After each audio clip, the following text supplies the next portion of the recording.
প্রিয় দর্শকবৃন্দ, BD news global সংলাপে আজকের পর্বে আপনাদেরকে স্বাগত জানাচ্ছি। আপনারা জানেন ইতোমধ্যেই আজকে আমাদের আলোচনার বিষয় হচ্ছে জীবনের জন্য জীবন বীমা এবং উন্নত জীবন ভাবনা।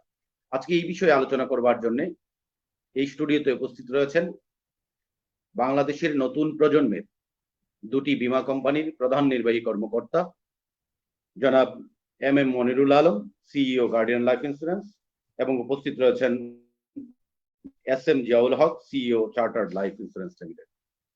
আপনারা জানেন করোনা ভাইরাস বা কোভিড এর কারণে সমগ্র পৃথিবী প্যারালাইজড হয়ে গেছে এবং মানুষ বাধ্য হয়েছে ঘরবন্দি হতে, এবং তারপরও বিশ্বের পরাশক্তিগুলি যেগুলোকে আমরা সমীহ করতাম সেই সব দেশও পর্যদস্ত হয়েছে। আমরা বাংলাদেশও একইভাবে কিছু ক্ষয়ক্ষতির সম্মুখীন হচ্ছি এবং আমাদের লাইফও প্যারালাইজড হয়েছে। এই মুহূর্তে আমরা জীবন বীমার মতো একটি বিষয়কে আলোচনায় নিয়ে এসেছি, কারণ হচ্ছে জীবন বীমা আসলে মানুষের জীবনের জন্যই। এই জন্যই বলছি জীবনের জন্য জীবন বীমা এবং উন্নত জীবন ভাবনা। যদি আমরা একটি টেকসই স্বাস্থ্য ব্যবস্থা নিশ্চিত করতে চাই, সাস্টেইনেবল সেক্টর চাই, তাহলে নিশ্চিতভাবেই জীবন বীমা হচ্ছে আমাদের একটি অন্যতম অনুষঙ্গ। জীবন বীমা ব্যতি রেখে কোনোভাবেই একটি উন্নত স্বাস্থ্য ব্যবস্থা চিন্তা করা যায় না বলেই আমি বিশ্বাস করি। বাংলাদেশে জীবন বীমার অবস্থা কি, জীবন বীমার ভবিষ্যৎ কি, জীবন বীমার ইতিহাস ইত্যাদি জানবো, এবং একইভাবে আমরা জানবো জীবন বীমার নিয়ে আমাদের স্বপ্ন। এবং আমরা আশাবাদী মানুষ, আমরা বিশ্বাস করি আমরা একটি সুন্দর স্বপ্ন নিয়ে এই আলোচনাটি শেষ করতে পারবো। এবং আমি বিশ্বাস করি যারা স্বপ্ন দেখতে পারে এবং জেগে স্বপ্ন দেখতে পারে এবং সেই স্বপ্নের কাছাকাছি পৌঁছতে পারে, তারাই হচ্ছে যোগ্যতম মানুষ। আমি আজকের সম্মানিত সিইও দ্বয়কে জিজ্ঞেস করতে চাই, 1963 সালে মার্টিন লুথার কিং জুনিয়র উচ্চারণ করেছিলেন, এবং এই ভাষণটি পৃথিবীর শ্রেষ্ঠতম ভাষণের একটি হিসেবে বিবেচিত হয় এখনো। তো আমি আজকের এই মধ্যরাতের আপনাদেরকে জিজ্ঞেস করতে চাই যে জীবন বীমা নিয়ে আপনাদের স্বপ্ন কি।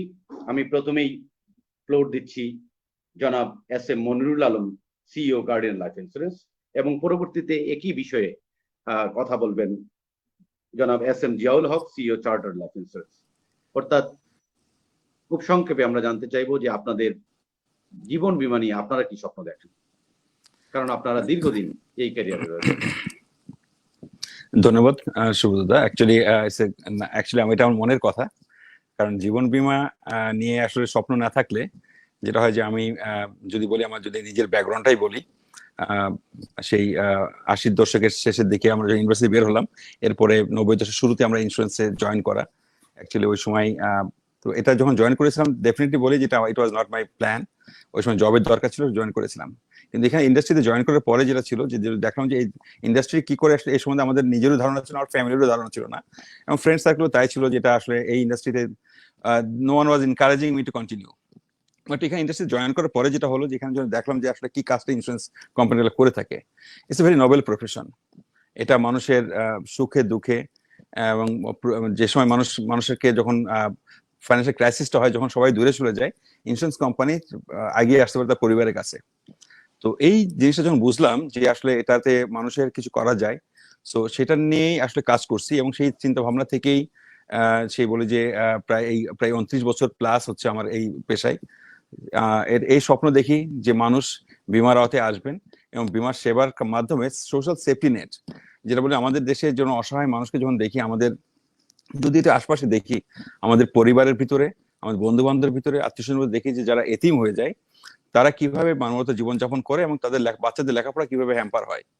সো এটাকে আসলে বীমাটা না থাকার কারণে আসলে আমাদের সোশ্যাল, যেহেতু আমাদের রাষ্ট্রীয়ভাবে ওরকম কোনো সোশ্যাল সেফটি নেট নাই, তো বীমা হতে পারে একমাত্র পন্থা যেখানে মানুষকে এই ধরনের, যখন আমার যেরকম কোনো প্রিয়জন কিংবা বাবা কিংবা উপার্জনক্ষম ব্যক্তি মারা যায়, ডেফিনেটলি আমাদের একটা শোক আসে, কিন্তু পরের দিনে আমাদের শোক থাকে যখন আসে যেমন ফাইন্যান্সিয়াল ক্রাইসিস।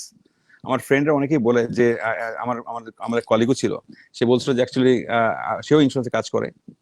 ও বলছিল আমি জানি যে স্যার আসলে কি ইন্স্যুরেন্সের ব্যাপারটা কেমন, কারণ আমার বাবা ভালো জব করতো, হঠাৎ করে 42 বছর বয়সে যখন মারা যায়, তখন আমি জানি যে তখন আমার ছোট ভাই যখন বলতো যে মা আজকে আমার বাজারটা এত খারাপ হচ্ছে কেন, বাবা নাই তাতে কি হয়েছে, কিন্তু বাজার কেন ঠিক মতো হয় না। সো এই যে ব্যাপারগুলা, তো এই জিনিসটা যেটা হচ্ছে ফাইন্যান্সিয়াল ক্রাইসিসটা আসলে মানুষকে একটা হচ্ছে মানুষের প্রথম হচ্ছে যে ধরনের একটা সিম্প্যাথেটিক একটা থাকে, ইমোশনাল থাকে, বাট পরে থেকে বাস্তবতাটা। তো এই জিনিসটাকে যখন রিয়ালাইজ করলাম যে আসলে এই বীমাটাকে যদি আমরা মানুষের কাছে নিতে পারি এবং এই ধরনের সোশ্যাল সেফটি নেট তৈরি করতে পারি, ডেফিনেটলি আমাদের দেশে যারা তাদের বাবা মা কিংবা উপার্জন কোনো ব্যক্তির মৃত্যুর কারণে যদি যাদের লেখাপড়ায় অত জীবনযাত্রা ব্যাহত হয়, তো এটার মাধ্যমে আমরা এটাকে আমরা মানুষের সোশ্যাল সেফটিটা আমরা এনশোর করতে পারবো। তো এটা নিয়ে কাজ করছি। সো যদি বলেন যে এখন আমি এটুকু বলে শেষ করতে চাচ্ছি যে ইট ওয়াজ মাই ড্রিম, যে তো একটা জায়গা আছে ট্রাস্ট লেভেলে কাজ করে আমাদের, আসলে আমাদের এই বীমাতের একটা, যদিও ইন্ডাস্ট্রিতে আছি, আমাদের বিশ্বাসযোগ্যতা এবং আমাদের প্রতি মানুষের আস্থার একটা অভাব আছে, সেটা নিয়ে আসলে কাজ করছি। সো আমি এখানে এই পর্যন্ত বলে আমি শেষ করছি, পরে আবার ফিরে আসবো আপনার কাছে।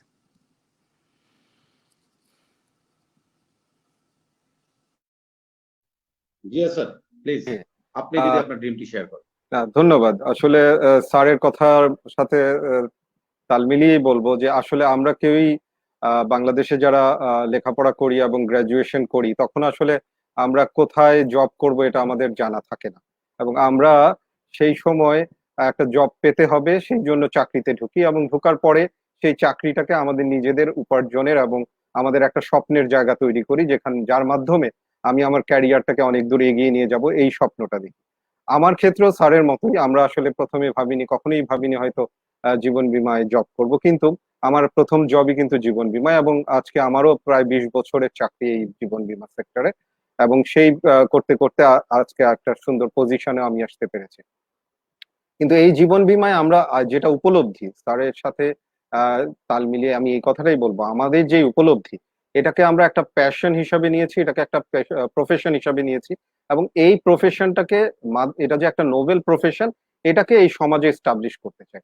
আজকের এই আপনার যে আলোচ্য বিষয়, এই বিষয়টা আমার অত্যন্ত একটা ভালো লাগার একটা বিষয়, কারণ আমরা জীবন বীমা বললে মেজরিটি সময় মনে করি যে জীবন মারা গেলে হয়তো এটার বেনিফিট, কিন্তু আজকের বিষয়টা কিন্তু জীবনের জন্য জীবন বীমা।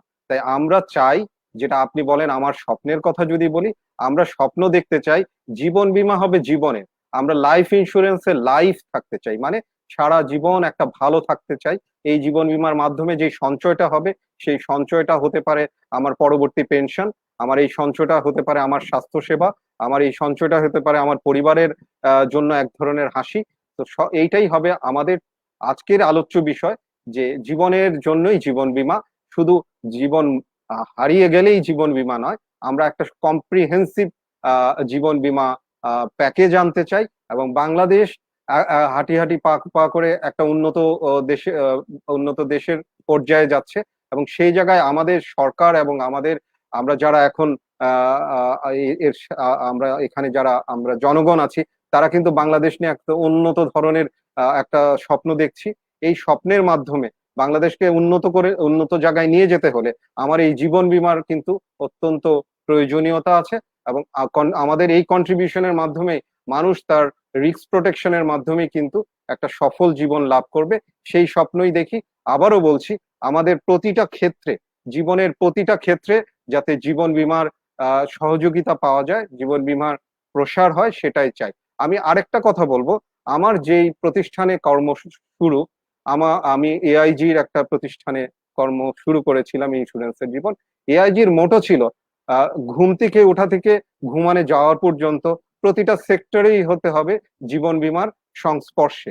সুতরাং সেই ধারণা নিয়েই আমার এই পেশা জীবন, এবং আমিও সেই সাথেই তাল মিলিয়েই বলবো, আমরা জীবন বীমাকে জীবনের জন্য বীমা হিসাবে দেখতে চাই। ধন্যবাদ। অসংখ্য ধন্যবাদ।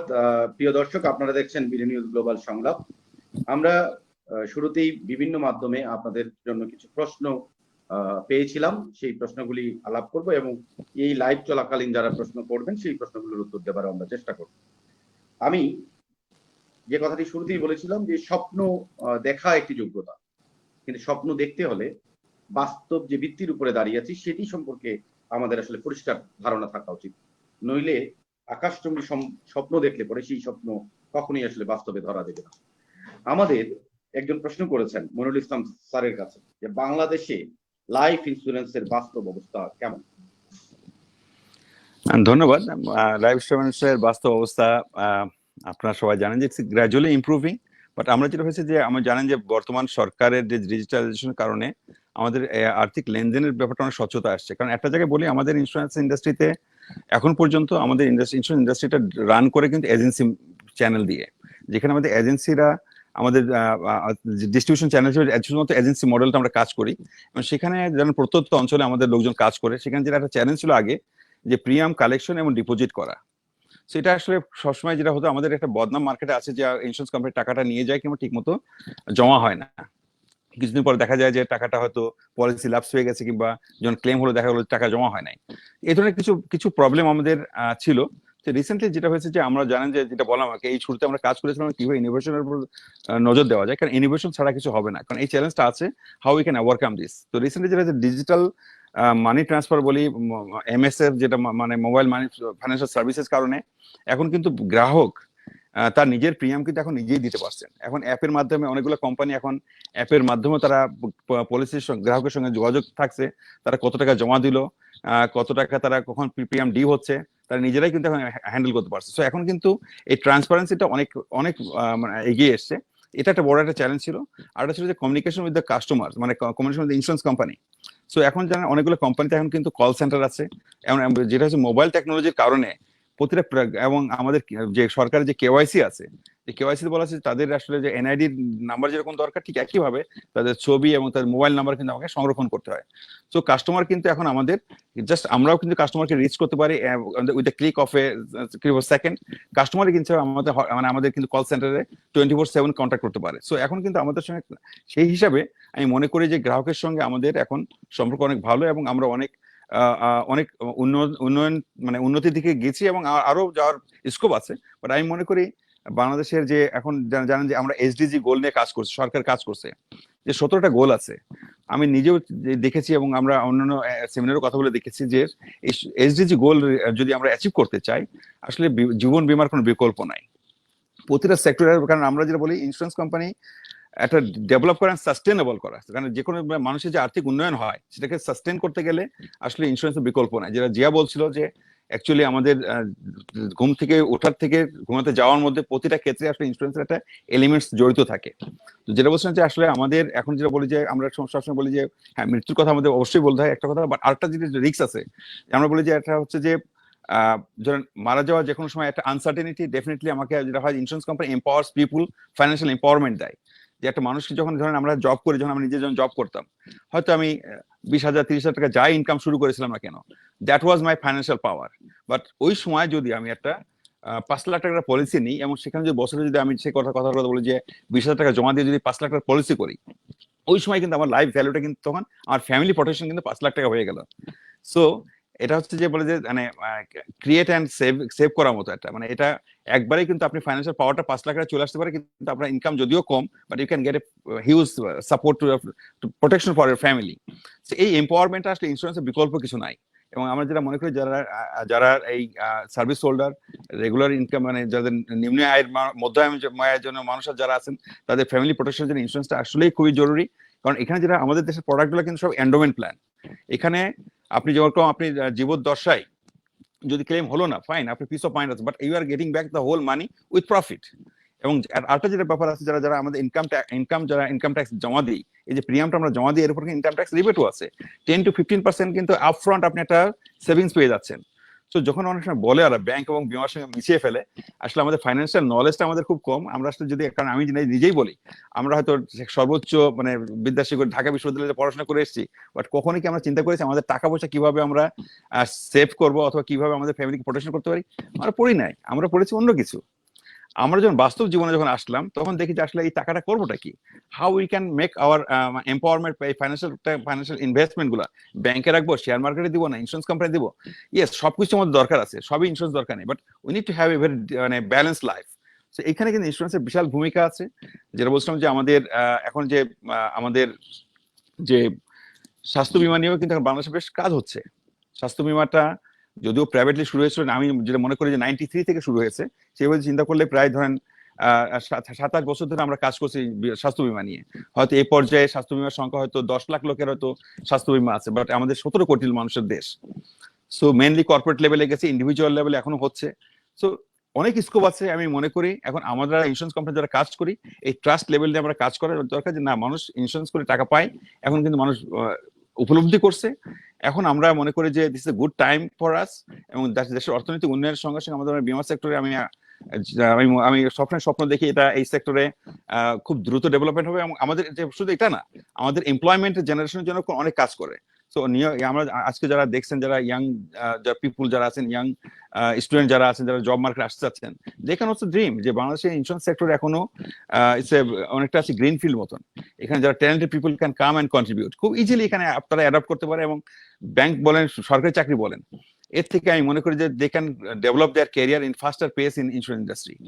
সো আমি যেটা মনে করি যে ইন্স্যুরেন্স ইন্ডাস্ট্রি ইজ গ্রোয়িং, এবং আপনারা যারা দেখছেন ডেফিনেটলি আমি আহ্বান করবো যে আমাদের কাছে আসেন, দেখেন ইন্স্যুরেন্স ইন্ডাস্ট্রি গুলা একটা ব্যাড পারসেপশন আছে, but we are improving, and accountability আমাদের এসছে অনেকটা।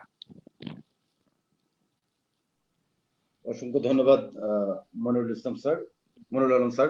এ পর্যায়ে যে প্রশ্নটি, আপনি একটি প্রশ্নের আনসার অবশ্য আপনার আলোচনায় এমনি দিয়ে দিয়েছেন, যে একজন প্রশ্ন করেছিলেন যে কিভাবে ব্যাংকের মতো বিমাতে চাকরি পাওয়া যাবে। এই প্রশ্নটি আমরা পরে আবার শুনতে চাইবো। মূলত ওনার প্রশ্নটি খুবই ডেলিভারেট, স্পেসিফিক, যে ব্যাংকে যেভাবে মানুষ প্রস্তুতি নেয় চাকরি পাওয়ার জন্য, ওই রকম। এই প্রশ্নটি পরে আমরা আলোচনায় আসবো। এর আগে জিয়াউল হক স্যারের কাছে আমরা কিছু প্রশ্ন পেয়েছিলাম, যে বিশ্বের সাথে যদি আমরা তুলনা করি যে বিমার অবস্থা আমাদের কিরকম, এবং এত বড় জায়গায় না গিয়ে আমরা যদি পার্শ্ববর্তী দেশ ভারতকে উদাহরণ হিসেবে নিই, সেই ক্ষেত্রে বাংলাদেশের জীবন বীমা অবস্থান এবং ভারতের বীমার অবস্থান তুলনামূলক আলোচনা যদি আমরা যাই, তাহলে আমরা কতটুকু পিছিয়ে আছি বা কতটুকু এগিয়ে আছি, বা আমরা যদি পিছিয়ে থাকি তাহলে অগ্রসর হবার ক্ষেত্রে আমাদের প্রতিবন্ধকতাগুলি কি কি, এবং সেগুলো কাটিয়ে আমরা কিভাবে অন্তত সমান্তরালে যেতে পারি। ধন্যবাদ। আসলে ভারতবর্ষের বীমা কিন্তু, আমাদের আর ভারতবর্ষের বীমা শুরুরা কিন্তু একই সাথে। 1860 সাল থেকে এই ভারতবর্ষে বীমা শুরু হয়েছিল। আমাদের কিন্তু আইন একই সাথে, 1938 সালের আইন। তারপরে সেই আইনকে বেস ধরেই কিন্তু আমরা এগোচ্ছি। এরপরে 1958 সালে আমাদের দেশ ভাগের পরে যে আইনের অ্যাডপ্টেশন হয়, তারপর স্বাধীনতার পরে 74-এ আমাদের আইন আমাদের দেশের মতো করে অ্যাডপ্টেড হয়, এবং তখনও পর্যন্ত হয়তো আমরা ভারতবর্ষের সাথে বা ভারতের সাথে তাল মিলিয়ে চলছিলাম।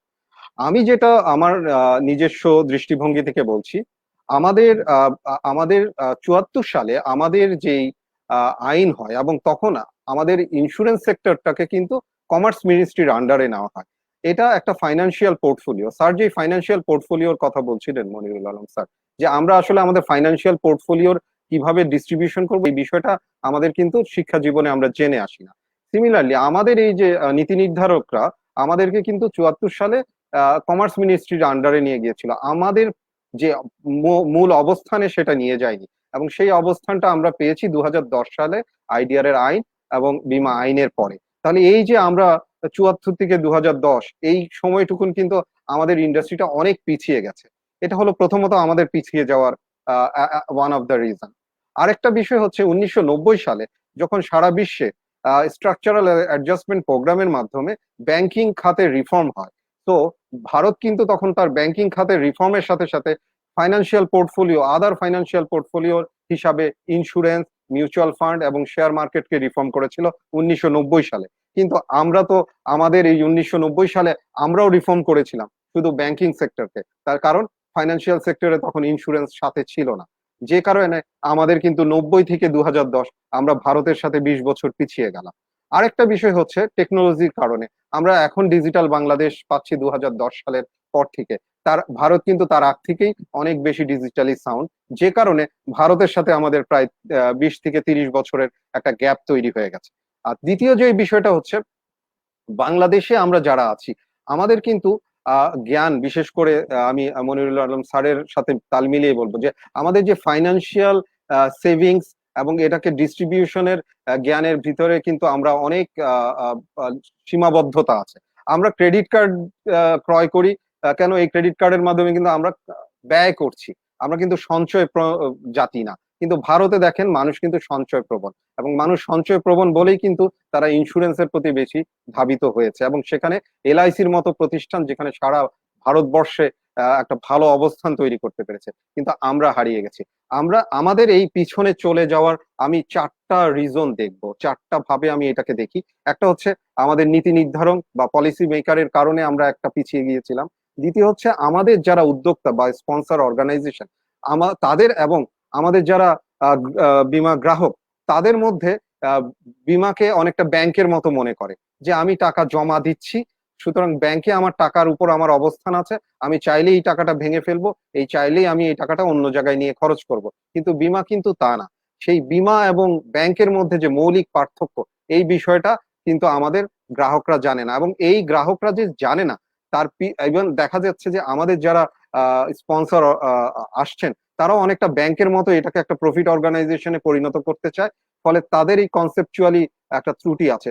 এবং চতুর্থ হচ্ছে আমরা যারা প্রফেশনাল, আমরা ওই প্রফেশনালরাও কিন্তু এই মানুষের মধ্যে এই ধারণা তৈরি করতে পারিনি যে ব্যাংক এবং বীমার মধ্যে দুটো পার্থক্য রয়েছে। তো ব্যাংক এক ধরনের সঞ্চয়, যেই সঞ্চয়টার মাধ্যমে আমি আমার টাকাটাকে ব্যয় করতে পারবো, আর বীমা এক ধরনের সঞ্চয় যেটা আমাকে আমার রিস্ক প্রোটেকশন দিবে। এই যে যেমন এখন আমপান হয়েছে, এত হাজার হাজার কোটি টাকার ক্ষতি হয়ে যাচ্ছে, আমি কিছুক্ষণ আগে দেখলাম প্রায় 1100 কোটি টাকার ক্ষতি হয়েছে। আমাদের সরকারেরই তো বিভিন্ন প্রতিষ্ঠান বীমা করা নেই।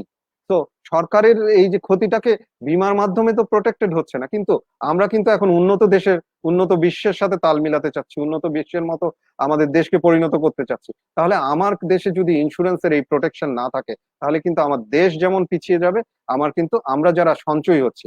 আরেকটা বড় জিনিস, আমরা কিন্তু এখন গ্রোয়িং মিডল ইনকাম আমাদের দেশে মধ্যবিত্তর পরিমাণ বাড়ছে, এবং এই মধ্যবিত্তরা কিন্তু যদি সঠিকভাবে সঞ্চয় না করে, আমি স্যারের ওই রেফারেন্স দিয়ে আবারও বলছি, তারা যদি সঠিকভাবে রেফারেন্স না করে তাহলে কিন্তু বিপদ।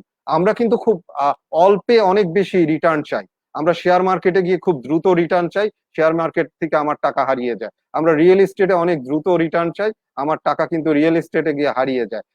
আমরা কিন্তু না বুঝে ডেস্টিনি বা ইউনিপের মতো জায়গায় অনেক দ্রুত রিটার্ন চাই বলে সেখানে বিনিয়োগ করি, কিন্তু হারিয়ে যায়। কিন্তু ইন্স্যুরেন্স আমরা বিনিয়োগ করি না, কারণ ইন্স্যুরেন্সে মনে করি যে আমি সেই পরিমাণ রিটার্ন পাবো না, কিন্তু ইন্স্যুরেন্স কিন্তু আমাকে রিটার্ন দিবে আমার বিপদের সময়। তো ইটস এ রিস্ক পোর্টফোলিও।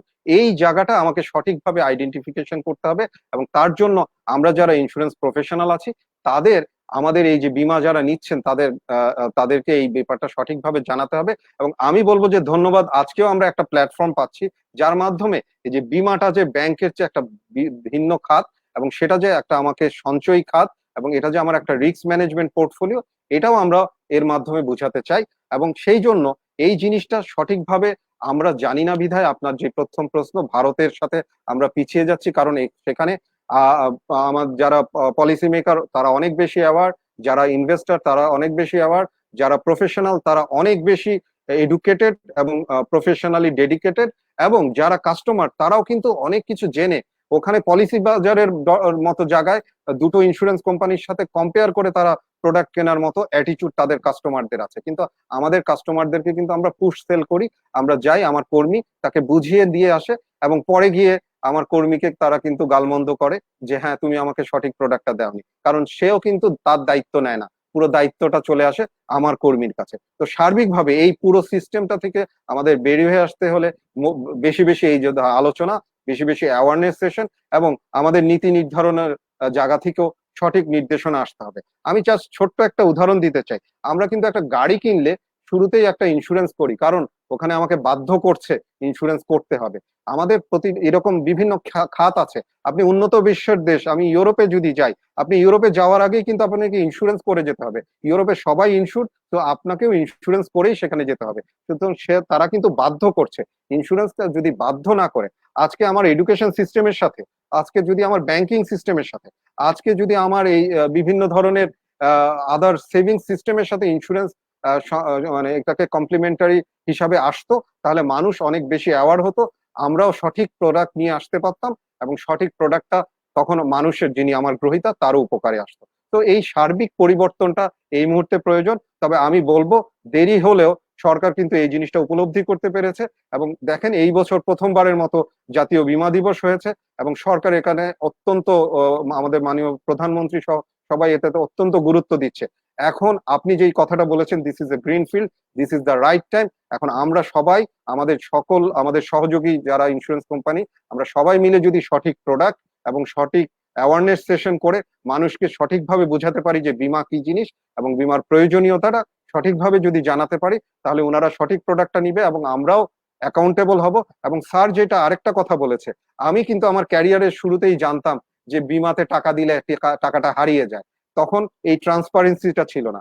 এখন আমাদের ডিজিটাল সিস্টেমের মাধ্যমে কিন্তু মানুষ তার টাকাটা সঠিকভাবে দিতে পারছে, তার নিজের কন্ট্রোলে দিতে পারছে এবং প্রতিষ্ঠানগুলো কিন্তু বাধ্য হচ্ছে অ্যাকাউন্টেবল হতে, সঠিক তথ্য দিতে।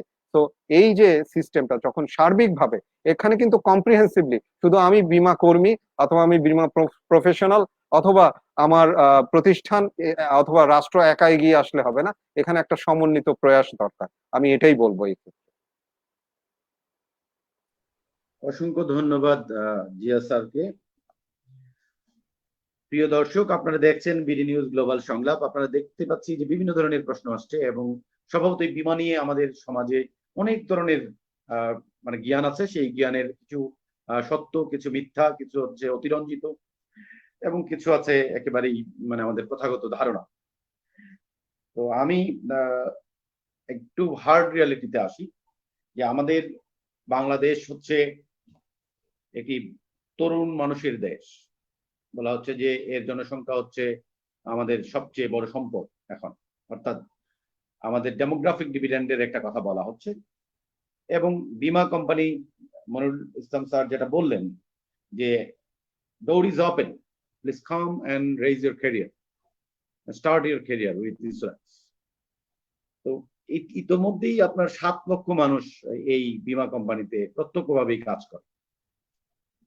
একটি হচ্ছে সরাসরি আপনাদের রেগুলার এমপ্লয়ি হিসেবে, পার্মানেন্ট এমপ্লয়ি হিসেবে, আরেকটি আপনারা যা বলেছেন যে এজেন্সি সার্ভিসের মাধ্যমে কাজগুলি করে। কিন্তু সবাই তার যে জীবিকা অর্জন করে এই ইন্স্যুরেন্সের মধ্য দিয়ে।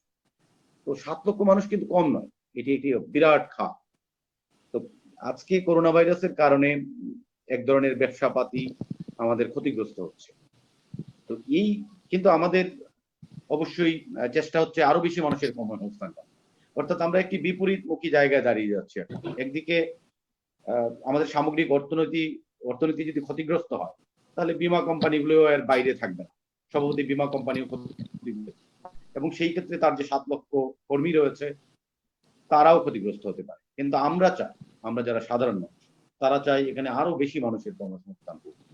তো এই ক্ষেত্রে মনিরুল আলম স্যার যদি আমাদেরকে বলেন যে এটিকে আরো বেশি শ্রম গণশিল্প করা, অর্থাৎ এখন যদি এটি 10,000 কোটি টাকার মানে রেভিনিউ হয় বীমা সেক্টরে, এটি যদি আমরা 40,000 কোটি টাকা করতে পারি, তাহলে কিন্তু আমরা অনেক বেশি লোকজনের কর্মসংস্থান এখানে করতে পারি। তো এই শ্রম গণশিল্প হিসেবে এটিকে প্রতিষ্ঠা করবার ক্ষেত্রে আপনাদের কোনো পরিকল্পনা আছে কিনা? ধন্যবাদ সুব্রত। অ্যাকচুয়ালি ডেফিনেটলি এখানে জনমানুষের সম্পৃক্ততা অনেক স্কোপ এবং কাজের স্কোপ অনেক বেশি।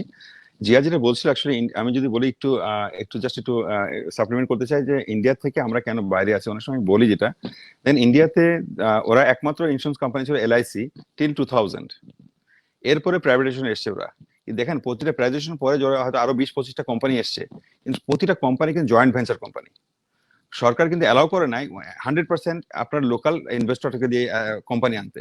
তারা বলেছে you bring partners from outside and start a insurance company.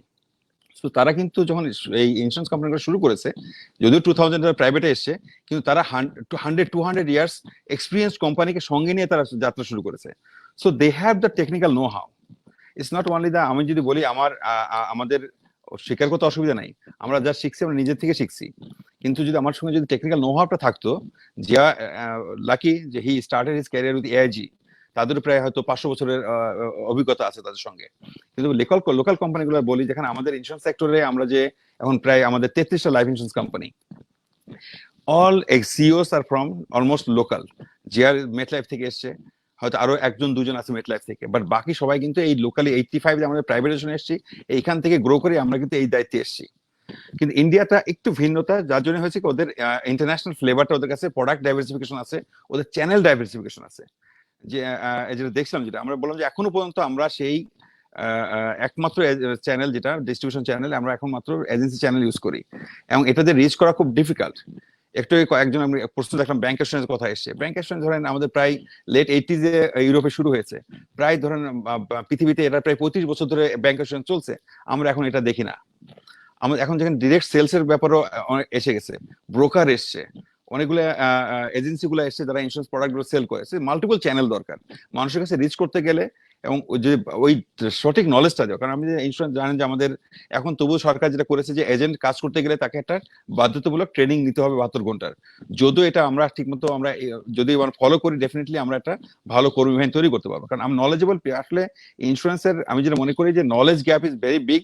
এটা আমরা যারা ইন্স্যুরেন্স সেক্টরে কাজ করছি আমাদেরও গ্যাপ আছে, এবং দ্য পিপুল ইন জেনারেল তাদের ফাইন্যান্সিয়াল নলেজ গ্যাপ আছে। তারা জানে না যে তার ফ্যামিলিকে কিভাবে প্রোটেক্ট করতে হবে, তার নিজের দৈনন্দিন জীবনের। আমি যেটা বলি যে প্রবলেম কোথায়, মানে আমরা যারা আমাদের দুটো রিস্ক আমরা ক্যারি করি। একটা হচ্ছে যে আমরা জানি না কবে মারা যাব, আবার যখন রিটায়ারমেন্টে যাব তখন কতদিন আমি বেঁচে থাকবো। সো আমার এখন যখন আমার ইনকাম আছে, তখন আমার যেরকম আমাকে ওই ফ্যামিলি প্রোটেকশনটাকে চিন্তা করতে হয়। আমি যখন রিটায়ারমেন্টে যাব, আমি কি তখন হাত পেতে থাকবো মানুষের কাছে? এখন ধরেন এই যে পেনশনের ব্যাপারটা, আমি এখন থেকে যদি একটা প্ল্যান করি যে আমার প্রোটেকশন প্লাস একটা pension and savings for old life, তো এই জিনিসটাকে, এই নলেজটা আমাদের নাই। তো আমি নিজেও যে ইন্স্যুরেন্স সেক্টরে কাজ করি, বাট আমি কখনো এইভাবে চিন্তা করিনি। এখন রিয়েলাইজ করছি যে আমার একটা পেনশন প্ল্যান দরকার ছিল। সো এই যে ব্যাপারগুলো আছে, যে এটা আসলে এটা আমাদের ওইভাবে চিন্তা করি না যখন আমরা ইয়াং থাকি। তো এই নলেজ গ্যাপ গুলা আসলে আমাদের একটু অ্যাড্রেস করা দরকার। তো আমি বোধহয় একটু যদি সরে যাই যে ইন্ডাস্ট্রি অ্যাপয়েন্টমেন্ট, মানে যদি বলি যে হাউ দিস 7 লাখ পিপল আছে, এর থেকে আরো অনেক বেশি লোক কাজ করতে পারে আমাদের এখানে। কারণ আমাদের এখানে জানেন যে জিডিপিতে আমাদের এখনো পেনিট্রেশন মাত্র 0.57 or 0.55। সো যেখানে ইন্ডিয়াতে প্রায় 3%। সো এখানে হিউজ স্কোপ আমাদের। আমরা দেখছিলাম যে আমাদের যদিও আমরা জিয়া কিছু এগ্রিগেটরের সাথে কাজ করে, যে মোবাইল ইন্ডাস্ট্রি তাদের ইন্স্যুরেন্স মাধ্যমে কাজ করছে, আমরা কিছু এনজিওর সঙ্গে কাজ করি। ডেফিনেটলি যদি ওটাকে অ্যাকাউন্ট ফর করতে পারি, আমাদের এখানে আমরা প্রায় 2 কোটি লোককে আমরা কভার করি প্রায় আমাদের বাংলাদেশে, যদিও অফিসিয়ালি আমরা বলি less than 1 crore। সো বেনিফিশিয়ারির সংখ্যা কম না কিন্তু, বাট এই যদি বলি যে এই এনজিও সেক্টরটাকে যদি আমরা যদি ফর্মাল সেক্টর আনতে পারতাম, অ্যাকাউন্টেবিলিটি আনতে পারতাম, ধরুন প্রায় 3 কোটি লোক, 3 কোটি ফ্যামিলি কিন্তু এই মাইক্রো ক্রেডিটের সঙ্গে জড়িত। এই কমিউনিটি কিন্তু আমরা ইন্স্যুরেন্সের ফর্মাল সেক্টর আনতে পারিনি এখনো।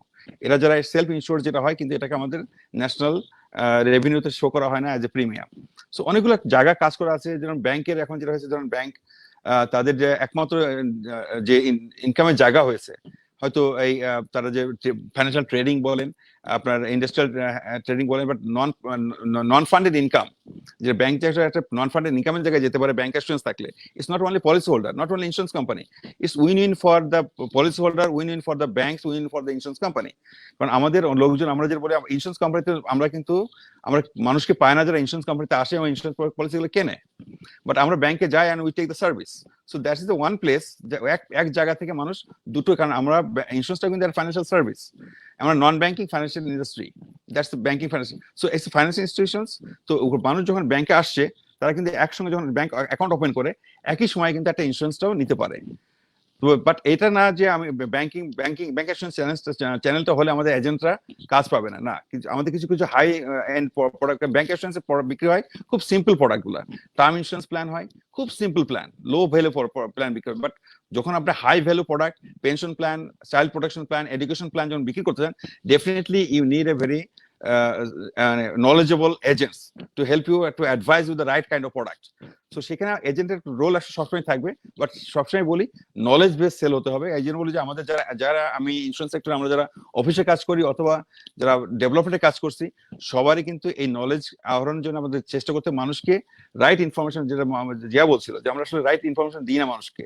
ভুল বোঝার কারণে আসলে মানুষের যে কোনো কারণে হোক, যে কোনো যদি একটা এগ্রিমেন্ট যদি সাইন করেন আপনি, যদি ট্রান্সপারেন্সি না থাকে, 2 দিন পরে এই প্রবলেমটা আসবেই আপনার ভিতরে। সো যদি আমি জানি hot agreement we are signing, আমি যদি প্রোডাক্ট সেল করার সময় বলে দিই যে না, আপনি 2 বছরের আগে যদি পলিসি সেল করেন, সারেন্ডার করেন, আপনি 1 পয়সা ফেরত পাবেন না। এবং আপ টু হয়তো 50% অফ দ্য টেনিউর যদি আপনি না চালান, 100% টাকাও ফেরত পাবেন না। বাট এটা করা হয় যে, বাট এই টাকাটা হলো আপনার this is not for your ইন্স্যুরেন্সটা, কিন্তু আসলে যেটা বলি, যদিও আমরা বলি আমরা এখানে এন্ডোমেন্ট প্ল্যানে কাজ করি, বাট ইটস মোস্টলি এটা ফোকাস করে আপনার পরিবারের জন্য। বিকজ ইন্স্যুরেন্স নেওয়া হচ্ছে, ইটস নট বিকজ ইন্স্যুরেন্স না নিলে কার প্রবলেম হবে, ইন্স্যুরেন্স না নিলে প্রবলেম আপনার নিজের প্রবলেম হবে না।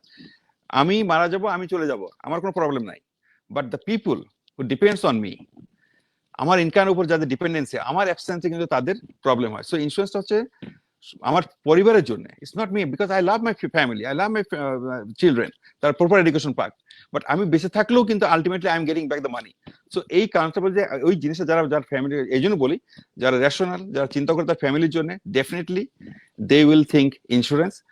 আমি আবার অ্যাসিওর করতে চাই যে এখন ট্রান্সপারেন্সি এসছে, ডিজিটালাইজেশনের ব্যাপার এসছে, অনেক কোম্পানি এখন অ্যাপের মাধ্যমে আপনার নিজের পলিসি নিজে দেখতে পারেন, কত টাকা জমা হয়েছে, কবে ম্যাচিউর হবে, কত বোনাস জমা হয়েছে, এগুলো এখন কিন্তু আসছে।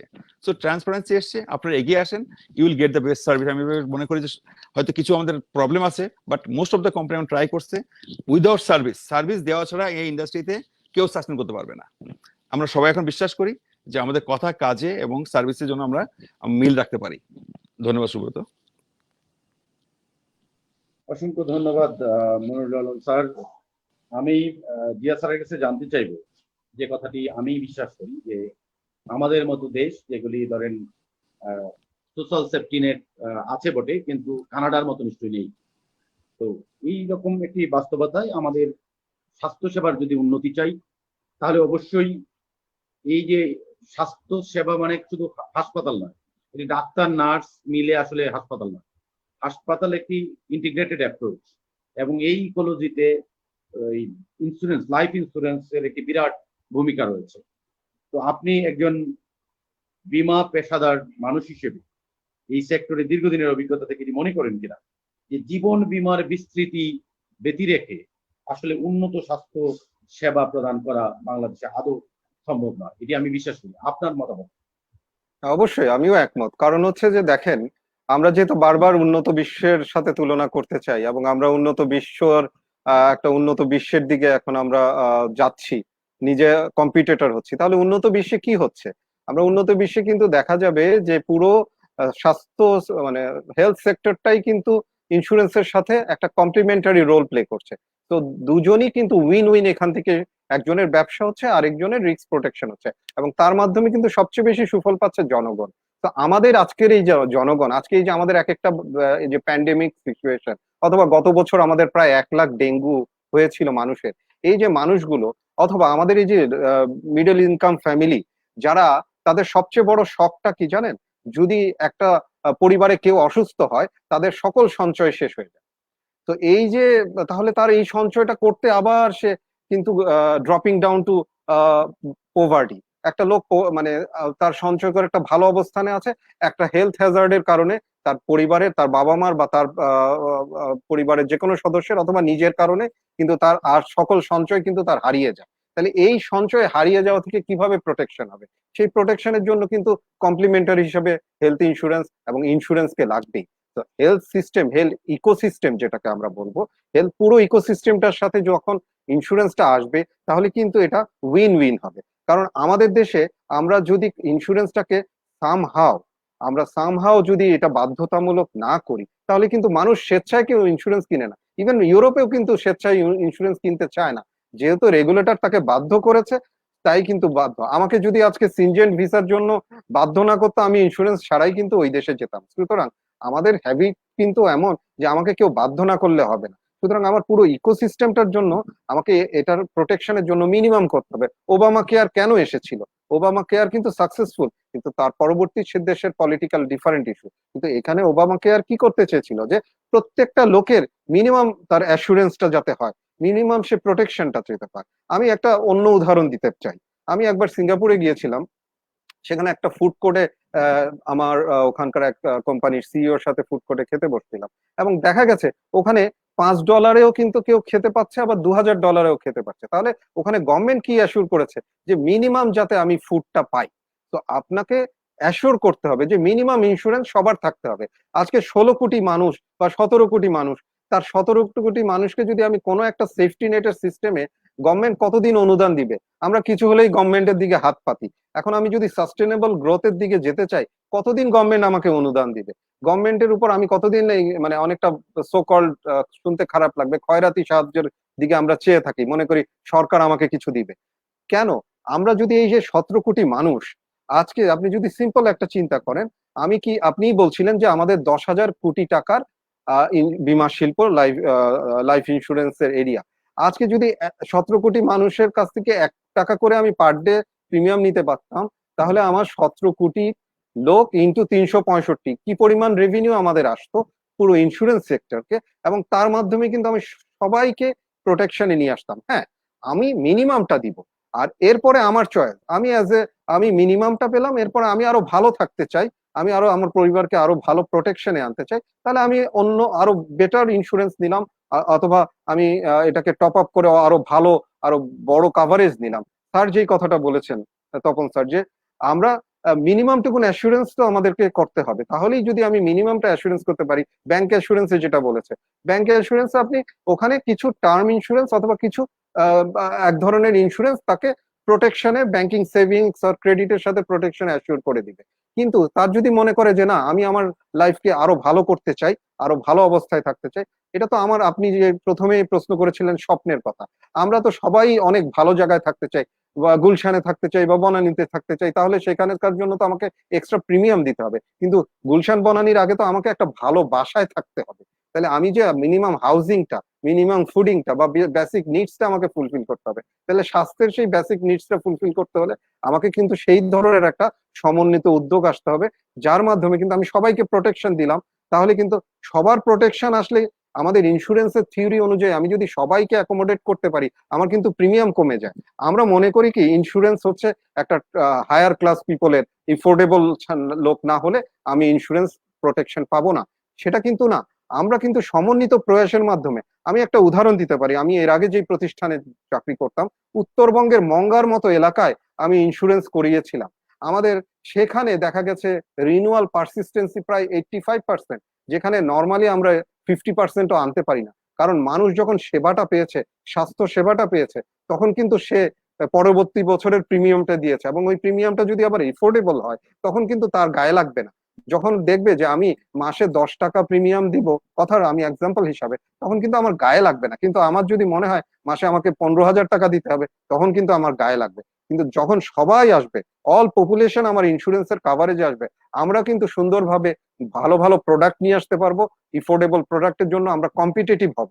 সুতরাং এই যে হেলথ সেক্টরটাকে প্রোটেকশনের জন্য, অথবা স্যারের যে পেনশন সেক্টরের কথা বলছে, আমরা কিন্তু প্রাইভেট সেক্টর কেউ পেনশন পাই না। আমরা সবাই কিন্তু সরকারি চাকরি করতে চাই। কেন? সরকারি চাকরিতে রিটায়ারমেন্টের পরে পেনশন আছে, কিন্তু প্রাইভেট সেক্টরে কোনো পেনশন নাই। তাহলে আমাদের সেই ধরনের যদি আমরা এই ব্যাপক প্রাইভেট সেক্টরের জন্য পেনশন, অথবা আমাদের ব্যাংকিং সেক্টরের মাধ্যমে ব্যাংক অ্যাসুরেন্স, এবং এই এই ব্যাংক অ্যাসুরেন্স চ্যানেল, পেনশন প্রোডাক্টের সাথে বলেন, প্রাইভেট সেক্টরের উদ্যোগের মাধ্যমে কিন্তু আমরা হেলথ ইন্স্যুরেন্সের প্রোটেকশনটাকে নিয়ে আসতে পারি। এবং তাহলেই কিন্তু আমাদের, ইভেন তখন দেখবেন যে ইন্স্যুরেন্সের প্রোটেকশন হলে আমাদের হেলথ কস্ট, অনেক আউট অফ পকেট কস্টটা কমে যাবে। আপনারা জানেন কিনা, আমাদের 67% হেলথে আউট অফ পকেট কস্ট খরচ হয়। সরকার দেওয়ার পরে আমার প্রায় 67% টাকা আউট অফ পকেট থেকে বের হয়ে যায়। তো এই যে এই জায়গাটা যখন আমি ইন্স্যুরেন্স সেক্টরকে এর সাথে ইনক্লুড করব, তখন কিন্তু প্রাইভেট সেক্টরে আজকে হেলথ কস্ট অনেক হাই, সেই হেলথ কস্টটা কিন্তু কমে আসবে। কারণ তখন একটা প্রাইভেট মেডিকেল চিন্তা করবে, আমার কিন্তু এই যে একটা লোক টাকা দিয়ে চলে যাবে না, ইন্স্যুরেন্স কোম্পানি তার কাছ থেকে আমি টাকাটা পাবো। সুতরাং তখন সবার জন্য উইন উইন হবে, আর যখন সবার জন্য উইন উইন হবে, তখনই কিন্তু এটা সাস্টেনেবল হবে। সুতরাং হেলথ সেক্টরের কথা যেটা বলছেন, সেখানে অবশ্যই আমাদেরকে ইনক্লুড করতে হবে, এবং তার সাথে সাথে আমাদের যারা নীতি নির্ধারণকে সঠিক নীতি আমাদেরকে দিতে হবে। তাহলেই কিন্তু আমরা এই ক্ষেত্রে সবাইকে সাকসেসফুল করতে পারবো, এবং পরিশেষে এর মাধ্যমে কিন্তু সবচেয়ে বেশি উপকৃত হবে আমাদের গ্রহীতা বা জনগণ। আমরা কিন্তু কেউ জনগণের দিকে দেখি না। সুতরাং জনগণের জন্য হলেও আমাদের এই সমন্বিত প্রয়াসটা প্রয়োজন বলে আমি মনে করি। ধন্যবাদ।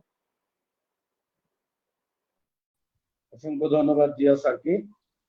প্রিয় দর্শক, আজকের এই আলোচনা প্রাণবন্ত ভাবেই জমে উঠেছে। আপনারা দেখছেন বিডি নিউজ গ্লোবাল সংলাপ। আমরা অনেক প্রশ্ন পাচ্ছি, আমরা আশা করি কিছু প্রশ্নের আনসার আমরা খুঁজব, এবং ইতিমধ্যেই ওনাদের আলোচনা থেকে কিছু প্রশ্নের আনসার পাওয়া গেছে। যে কথাটি মনিরুল আলম স্যার প্রথম দিকে বলছিলেন, বীমা কোম্পানি রয়েছে এবং এই 33টি লাইফ ইন্স্যুরেন্স কোম্পানি রয়েছে। এই বীমা কোম্পানি থাকবার পরেও আমরা যেভাবেই বলি 2 কোটি মানুষের বেশি আমরা রিচ করতে পারি না, কিন্তু আমাদের জনসংখ্যা রয়েছে 17-18 কোটি। এবং বীমা যদি যে প্রশ্ন করা হয়েছে যে আমরা যদি মাইক্রো বীমা চিন্তা করি বা বিভিন্নভাবে চিন্তা করি, তাহলে আমাদের আরো অনেক স্কোপ রয়ে গেছে এদেরকে রিচ করে। এবং আরেকটা ব্যাপার আছে, ধরেন আমি একজন গ্রাহক, আমি হয়তো একটা বীমা কিনেছি, কিন্তু আমি হয়তো আরেকটু বড় বীমা এফোর্ড করতে পারি। যে কথাটা জিয়া স্যার বলেছিলেন যে আমাদের এফোর্ডেবিলিটির কারণে প্রথম আমার মিনিমাম হাউজিংটা লাগবে, তারপরে গুলশান বনানী লাগবে। তো আমরা যদি এরকম বীমাটা এমন একটা ইন্টিগ্রেটেড অ্যাপ্রোচে নিয়ে যেতে পারি, যাতে করে সবাই, কেউ না মানে আপনার বাস্কেটে সব ধরনের প্রোডাক্ট আছে, রিচ পিপলের প্রোডাক্ট আছে, একেবারে যারা মার্জিনাল পিপল তাদের জন্য আছে।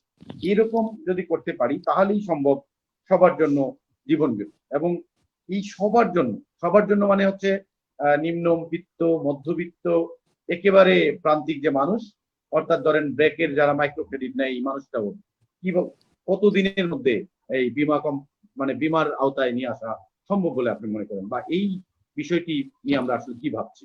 কারণ এই মুহূর্তে ধরেন যে ক্রাইসিসে আমরা পড়েছি করোনা ভাইরাসের কারণে, এটা কিন্তু রাজার জন্য যে ক্রাইসিস, প্রজার জন্য এই ক্রাইসিস, শক্তিশালী মানুষের জন্য ক্রাইসিস, দুর্বলের জন্য ক্রাইসিস। অর্থাৎ সব মানুষ, যার বিরাট ব্যবসা সে বিরাট ক্ষতিগ্রস্ত, যার ছোট্ট ব্যবসা সে ছোট্টভাবে ক্ষতিগ্রস্ত, বাট সবাই ক্ষতিগ্রস্ত হচ্ছে। তেমনি আমরা যদি সব মানুষকে বিভিন্ন প্রোডাক্ট দিয়ে নিয়ে আসতে পারি, প্রোডাক্ট এমন ভাবে ডেভেলপ করা হয় যে আপনার বাস্কেটে 5 টাকা দিয়েও কেউ বীমা কিনতে পারবে, 5,000 টাকা দিয়েও কেউ বীমা কিনতে পারবে, ডেইলি কিনতে পারবে, সাপ্তাহিক কিনতে পারবে। এরকম যদি হয় তাহলে কিন্তু পসিবল আমি মনে করি। তো আপনি কি ভাবছেন? ধন্যবাদ আপনাকে। অ্যাকচুয়ালি আমরা যেটা বলছিলাম যে হ্যাঁ, আমাদের মাইক্রো ইন্স্যুরেন্স নিয়ে কাজ করি, আমাদের টার্ম ইন্স্যুরেন্স নিয়ে কাজ করি, পেনশন প্ল্যান আছে, চাইল্ড প্রোটেকশন প্ল্যান আছে, মেডিকেল ইন্স্যুরেন্স আছে, আমাদের অনেকগুলো প্রোডাক্ট আছে আমাদের জড়িত। আসলে আমাদের প্রোডাক্ট মিক্সটা, এটা আমি যেটা বললাম যে ফাইন্যান্সিয়াল নলেজের কারণে আমাদের এই প্রোডাক্ট মিক্সটা আসলে দরকার। একটা মানুষের সবকিছু দরকার আছে। আমরা দেখেন, যদি আমরা একটা বাসা যদি বলি, চিন্তা করেন আপনি নিজের বাসাকে চিন্তা করেন, দেখেন আমাদের বেডরুম আছে আলাদা, লিভিং রুম আছে, খাবার ঘর আছে, প্রত্যেকটা আলাদা আলাদা ঘর আছে। আমি কিন্তু একটা বাসা মানে কিন্তু একটা রুম না, I need lot of supporting, মানে আমার এই বাসা মানে there is a lot of supporting rooms, যেখানে একটা ঘরে একটা কাজ করে। ইন্স্যুরেন্স ওরকম, একটা মানুষের ইন্স্যুরেন্সের জন্য কিন্তু ডিফারেন্ট রকমের প্রোডাক্টের মিক্স দরকার হয়। আমার যেরকম হেলথের প্রোডাক্ট দরকার আছে, আমার টার্ম ইন্স্যুরেন্সের প্রোডাক্ট দরকার আছে, আমাকে পেনশন প্ল্যান দরকার আছে, আমার চাইল্ড প্রোটেকশন। তো এই যে প্রোডাক্ট মিক্স গুলো দরকার। এবং এটা বলি যে আমরা বলি যে এখন কত টাকা বীমা দরকার মানুষের, এই জিনিসটা আসলে অনেকেই জানি না। একটা মানুষ আসলে যেটা বলে, উন্নত দেশে বলে যে একজন লোকের যা ইনকাম, তার 5 বছরের ইনকামের সমান বীমা ঝুঁকি তার থাকা দরকার। দ্যাট গিভস, যেটা বলেন যে আন্ডারসেল হয়, অনেক সময় ওভারসেলও হয়, বাট আমাদের দেশে বেশিরভাগই আন্ডারসেলই হয়ে থাকে। কারণ হয়ে থাকে যে মানুষ বীমাটা আসলে নিজের থেকে কেনে না, একটা এজেন্ট কাছে বাই, মানে কি বলবো, যে রিলেশনশিপের কারণে হোক, সে নিজে বীমা করতে চায় না, কিন্তু একজন অ্যাপ্রোচ করেছে, ঠিক আছে নাও করতে পারছি না, ঠিক আছে একটা দেন, কত 1,000 টাকা দিলে হবে ইন্স্যুরেন্স করে, আমার ঠিক আছে, আমার এজন্য মনে করে যাক 1,000 টাকা তোর সেল করে আসলাম একটা মাসিক কিস্তিতে। কিন্তু সেই ভদ্রলোকের হয়তো তার 1,000 টাকা, তার 10 লাখ টাকা পলিসি করার মতো তার অ্যাবিলিটি আছে। সো এই প্রোডাক্ট নলেজটা আসলে বললাম যে আমাদের এই জায়গাতে আসলে আমাদের টেকনিক্যাল নো হাউ বলি, আমরা সব জায়গাতেই বলি এই নলেজ এবং ফাইন্যান্সিয়াল নলেজটা সব লেভেলেই দরকার। এবং এটা যদি আমরা করতে পারি, এখন যেটা বলি যে জিয়া যেটা বলছিল যে রিসেন্টলি দেখেন যে ওর ওখানে কাজ করছে, আমরাও কাজ করছি। যেমন আমরা বলি যে আমাদের একটা অনলাইন টার্ম ইন্স্যুরেন্স প্রোডাক্ট আছে, আমরা বলি যে 1 লাখ টাকার জন্য 365 টাকা, অথবা বলি 10 লাখ টাকার জন্য 1 কাপ চায়ের মূল্যে আপনি 10 লাখ টাকার লাইফ কাভারেজ করতে পারেন।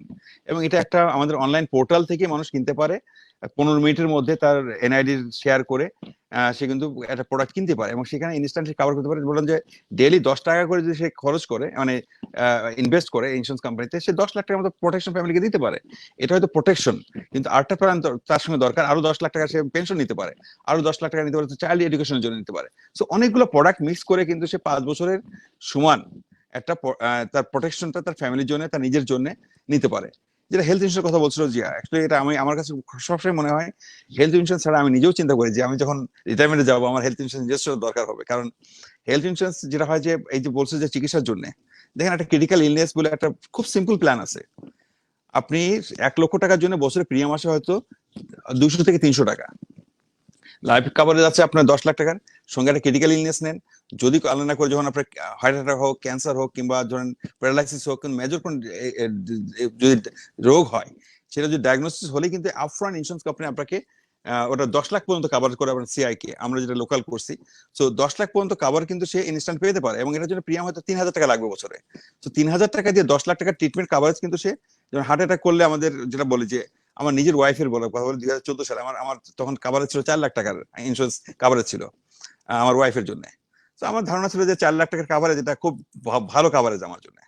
কিন্তু 2014 সালে আমার ওয়াইফ যখন হসপিটালে ভর্তি হলো, জাস্ট ওর প্রথমবার যখন এনজিওগ্রাম মানে এইসব যখন ওই স্টেন্ট চেঞ্জ করলো, স্টেন্ট লাগানো হলো, প্রথমবারে বিল আসলো প্রায় 4,75,000 টাকা বিল আসলো, প্রথম 6 ঘন্টার মধ্যে আমাকে বিল ধরিয়ে দিল। তখন আমি চিন্তা করলাম কি করা যায়, আমার শেয়ার মার্কেট চিন্তা করছি কোথা থেকে টাকা পেতে পারি আমি। সো দেখেন, I ended up paying almost 10 lakh টাকা। আমার ওয়াইফ যখন 13 দিন পরে রিলিজ হলো, আমি দেখুন সব মিলিয়ে প্রায় 10 লাখ টাকার মতো আমি পে করে এসেছি। সো দেখেন, এটা আমার নিজে কখন চিন্তা করি যে 4 লাখের আমি সবসময় ধারণা করি 4 লাখ টাকা এনাফ কাভারেজ।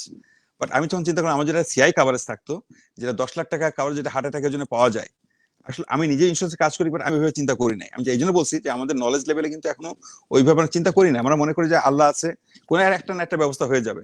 বাট আমরা সবসময় আমরা যে এটা যে প্ল্যান ওয়েতে লাইফটাকে লিড করি, ডেফিনেটলি আমাদের যে প্রোডাক্ট এবং ইন্স্যুরেন্সের যে মানে আমি যদি ম্যাজিক্যাল পাওয়ার, আমি একবার জাপানে গিয়েছিলাম, ওরা বলছিল যে আসলে insurance has got a magical power and it comes forward at the time of crisis. একজন ভদ্রলোকের লাইফ দেখে বলেছিল যে সে তার বাবার ইন্স্যুরেন্সের কারণে, সে হয়তো ইউএসএ যে পড়াশোনা করে এসেছিল, সে তার লাইফটাকে অন্যভাবে চেঞ্জ করে ফেলেছে জাস্ট বিমার কারণে, এবং সে পরবর্তীতে ইন্স্যুরেন্স কোম্পানি এস্টাবলিশ করেছে, because he like the insurance, মানে বেনিফিট অফ দ্য ইন্স্যুরেন্স, এমনভাবে চিন্তা করেছে তার মজ্জার ভিতরে ঢুকে গেছে ইন্স্যুরেন্সটাকে। সো আমাদের মনে করি যে এই যে মানে ম্যাজিক্যাল পাওয়ার অফ ইন্স্যুরেন্স, এটা আসলে এটা আমাদের এক্সপ্লেন করা দরকার।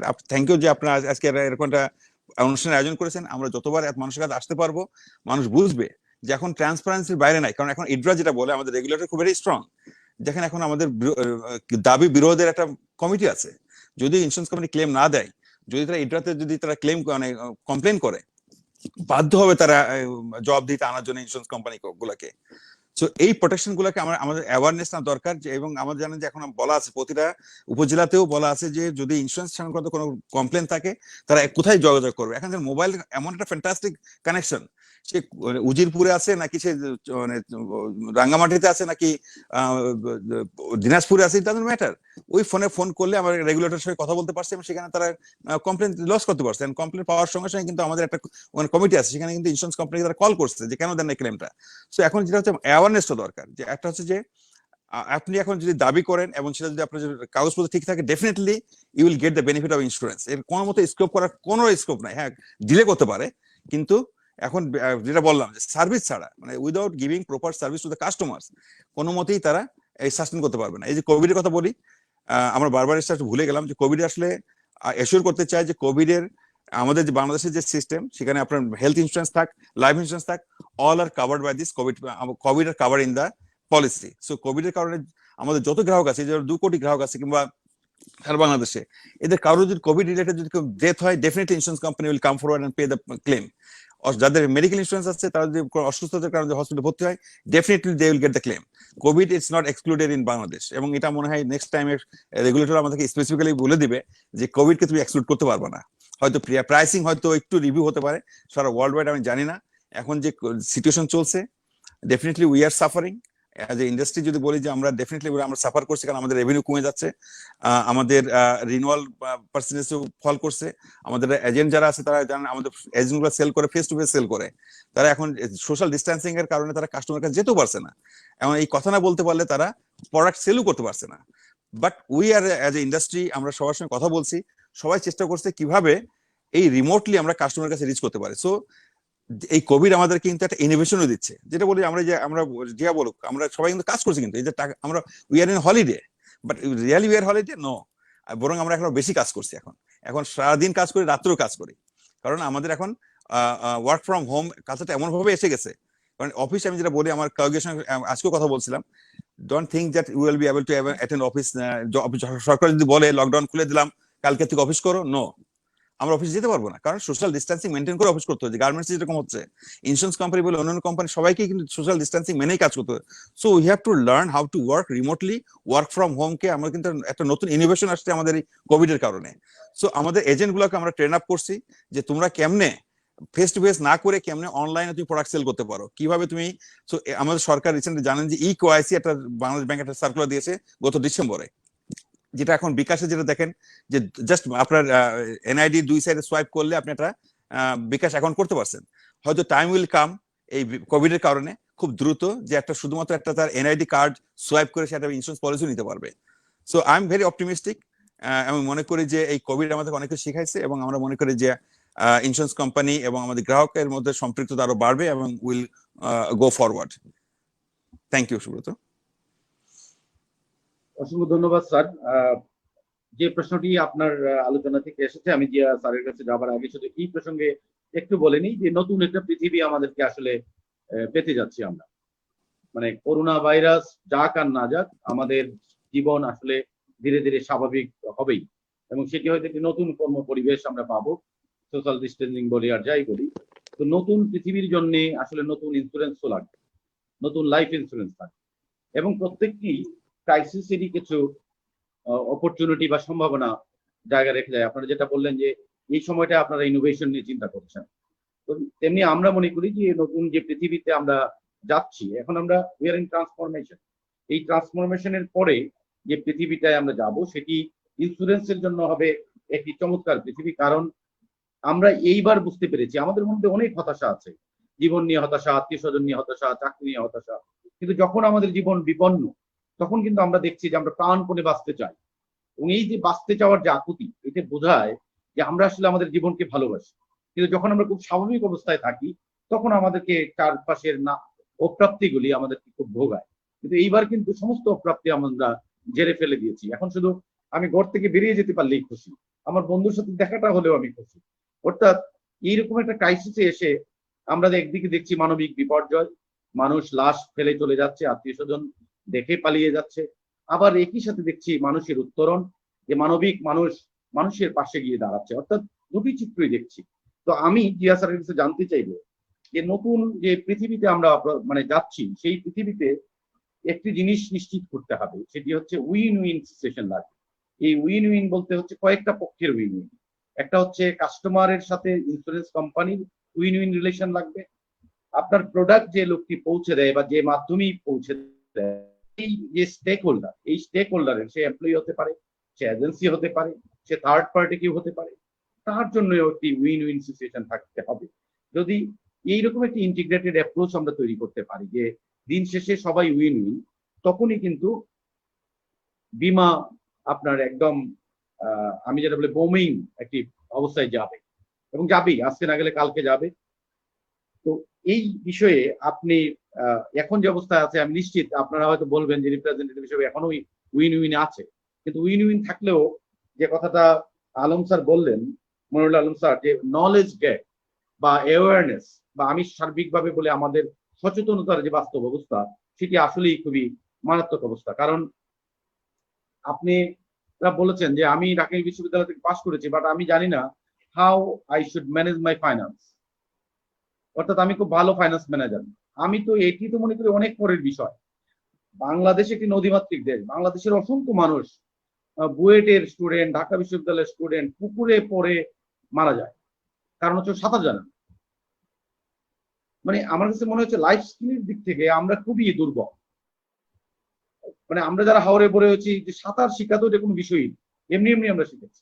তো আমার কাছে মনে হচ্ছে এই যে প্রাইমারি স্কুল থেকে যদি আমরা বীমাটাকে এডুকেশনের পার্ট করতে পারি, এটা একটা উন্নয়ন করতে পারে। আরেকটা হচ্ছে যে আমাদের গণমাধ্যম একটি বিরাট ভূমিকা রাখতে পারে, এবং আমরা যে অল্টারনেটিভ চ্যানেল নিয়ে এখন কথা বলছি, এরকম অল্টারনেটিভ চ্যানেল যদি কমিউনিটি ভিত্তিক করা যায়, তাহলেও কিন্তু আমাদের একটি অগ্রগতি ঘটে। আরেকটি জিনিস হতে পারে যে ধরেন কর্পোরেট কোম্পানি, একটা ধরেন একটা গার্মেন্টসে আমি গিয়েছি, 35,000 আপনার শ্রমিক আছে।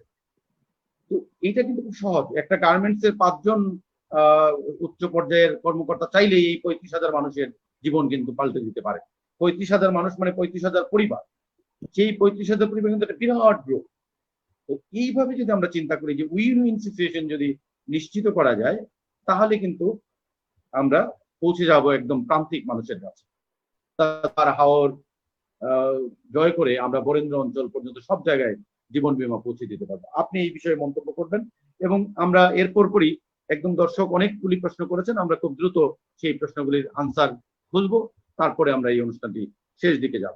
বিডি নিউজ গ্লোবাল সংলাপে সবাই যেভাবে প্রশ্ন করছেন, আমি অত্যন্ত এক্সাইটেড। আমি আশা করি আমাদের দুইজন সম্মানিত সিইও আপনাদের প্রশ্নগুলির অনেকগুলির উত্তর আসলে দিয়েছেন আলোচনার মধ্যেই, এবং বাকি যেগুলি দরকারি প্রশ্ন রয়েছে আমরা আলোচনা অবশ্যই করব। জিয়া স্যার। জি, ধন্যবাদ। আসলে ইনোভেশনের কোনো বিকল্প নাই, আপনি আউট অফ বক্স ভাবতেই হবে। এই যে এখন আমরা করোনার পরিস্থিতিতে পরিবর্তিত হচ্ছি, আমরা আমাদের স্যার যেভাবে বলেছে, আমাদের কর্মীদেরকে কিন্তু আমরা সামাজিক যোগাযোগের কথা বলছি। এখন কিন্তু আমাদের দুটো খুব মানে বলবো যে অত্যন্ত বহুল প্রচারিত ওয়ার্ড হচ্ছে সামাজিক দূরত্ব। তো সামাজিক দূরত্ব মাধ্যমে কিন্তু আমাকে সকল কর্মসূচি করতে হবে, কিন্তু আমাদের ব্যবসাটা কিন্তু অনেকটা সামাজিক ব্যবসা। আমাদের সামাজিক ব্যবসা মানে আমাদের যিনি বীমা কর্মী তাকে কিন্তু যেতে হয় আমার ক্রেতার কাছে। তাহলে তার কাছে যদি আমি দূরত্বে চলে যাই, তাহলে কিন্তু আমার প্রোডাক্ট আর সেল হবে না। সুতরাং আমাকে এখানে ইনোভেশনের জায়গা। তো আমরা এখানে কি করতে পারি? সামাজিক দূরত্ব বজায় রেখে কি করা যেতে পারে? সামাজিক যোগাযোগ রাখতে পারি। তো সামাজিক যোগাযোগটা কিভাবে হতে পারে? সেটা হতে পারে ডিজিটাল। স্যার যেটা অ্যাপস এর কথা বলছেন, বিভিন্ন ইভেন আমাদের এখন যেহেতু মোবাইলে যোগাযোগ আছে, আমরা ভিডিও কলের মাধ্যমে, আমরা ইলেকট্রনিক এনরোলমেন্টের মাধ্যমে আমরা কিন্তু গ্রাহককে খুব সুন্দরভাবে কেওয়াইসি পাঠিয়ে দিয়ে, তাকে পিডিএফ এ ফর্ম পাঠিয়ে দিয়ে, তাকে তার প্রোডাক্ট ওভার ফোনে, ইভেন ওভার ভিডিও কল দিয়ে তাকে পুরো জিনিসটা বুঝিয়ে দিয়ে, অথবা আমরা ইভেন এখন আমরা কি করতে পারি, গ্রুপ ডিসকাশন, মানে আমাদের যিনি প্রোডাক্ট কিনবেন তার মাধ্যমে যিনি এক্সপার্ট আছেন আমাদের সেলস এর ওই ব্যক্তি কিন্তু তার সাথে সমন্বয়ের মাধ্যমে আমরা তার প্রোডাক্টটা বিক্রি করতে পারি। তাহলে এটা কি হচ্ছে, সামাজিক যোগাযোগটা এখন আমাদের অত্যন্ত বেশি প্রয়োজন, এবং এই সামাজিক যোগাযোগের জন্য আমাদের বিভিন্ন জিনিস উদ্ভাবন করতে হবে, ইনোভেশনে আমাদের যেতে হবে। তো যেই কোম্পানি এখন যত বেশি ইনোভেশনের মধ্যে যুক্ত হবে তারাই কিন্তু তত বেশি লাভবান হবে। এখানে আরেকটা বিষয় আমার বলা দরকার, যে আপনি যেটা বলছিলেন যে কিভাবে আমি এই এত বাংলাদেশের জনগণকে এর মধ্যে আনতে পারি, সেখানেও কিন্তু আমাদের ইনোভেশন করতে হবে। স্যার কিন্তু উল্লেখ করে দিয়ে গেছেন, আমরা শুধুমাত্র ক্যাপটিভ এজেন্সি মডেল অথবা গ্রুপ ইন্স্যুরেন্সের ক্ষেত্রে হয়তো আমরা ডাইরেক্ট সেল করি, অথবা এখন আমরা অ্যাপস অথবা আমাদের নতুন কিছু প্রোডাক্ট হয়তো অনলাইনে সেল করছি।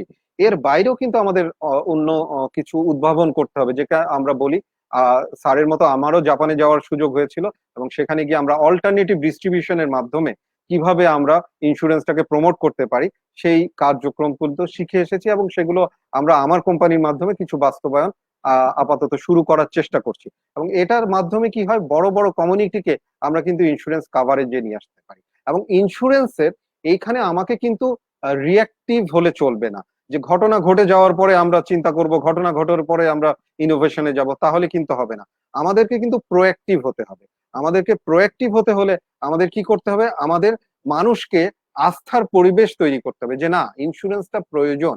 এই যে স্যার যে কথাটা বললেন, আমাদের অনেকেই মনে করে যে কোভিড এর কারণে হয়তো ইন্স্যুরেন্সের ক্লেম পাবো না, কিন্তু আসলে কিন্তু এটা তা না।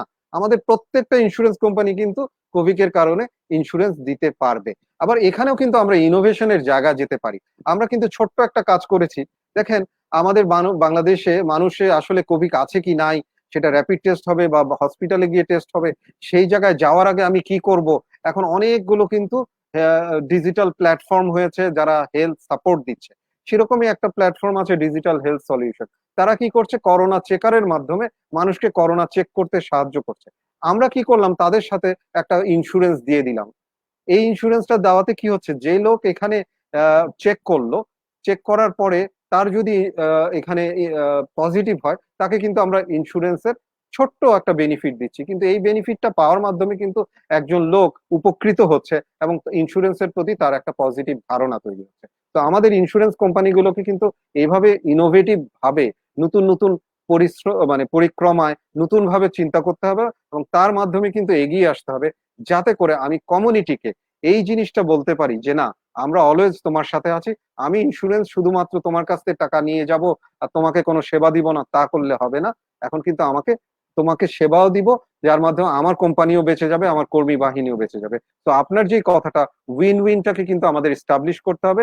আর এই ইন্স্যুরেন্সের উইন উইন এস্টাবলিশটা করতে পারবো আমি সার্ভিস দিবা, এবং এই সার্ভিসটাই আমি তখনই দিব যখন আসলে প্রয়োজনের সময়। এখন আমরা এই যে কোভিড এর সময় স্যার যে কথাটা বলছেন, আমরা কিন্তু অনলাইনে সবাই হোম অফিস করছি, ফুল টোটালি আমরা equipped with our all officials, যে আমার কাস্টমারকে সেবা দিব। আমি তো খুব নির্দ্বিধায় বলতে পারি, আজকে এক বৃহস্পতিবার, গত বৃহস্পতিবার পর্যন্ত যা claim, maturity, partial maturity, even death claim, even health claim, আমার কোম্পানিতে যা এসেছে, we have settle all of the claim. কেন? এই টাইমটাই হচ্ছে আমার পরীক্ষার সময়। আমার যে কোনো ক্লেম পেন্ডিং নাই, আমার যে কোনো ধরনের ম্যাচুরিটি, পার্শিয়াল ম্যাচুরিটি পেন্ডিং নাই, এটা যে আমি বলতে পারছি, আমার কাস্টমার এতে হ্যাপি হচ্ছে, কারণ তার এই সময় টাকাটা প্রয়োজন।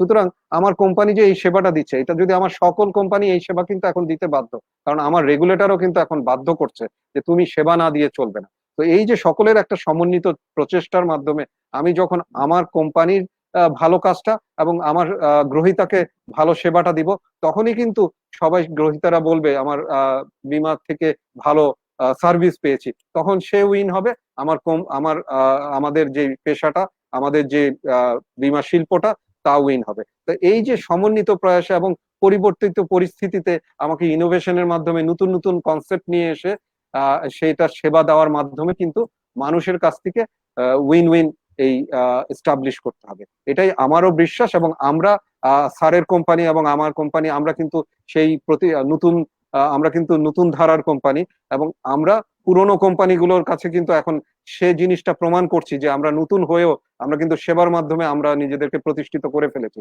সুতরাং যারা সেবা দিবে না তারা কিন্তু পিছিয়ে যাবে, এবং আমাদের কাছ থেকে তারা কিন্তু চ্যালেঞ্জ ফেস করবে, এটাই বলবো।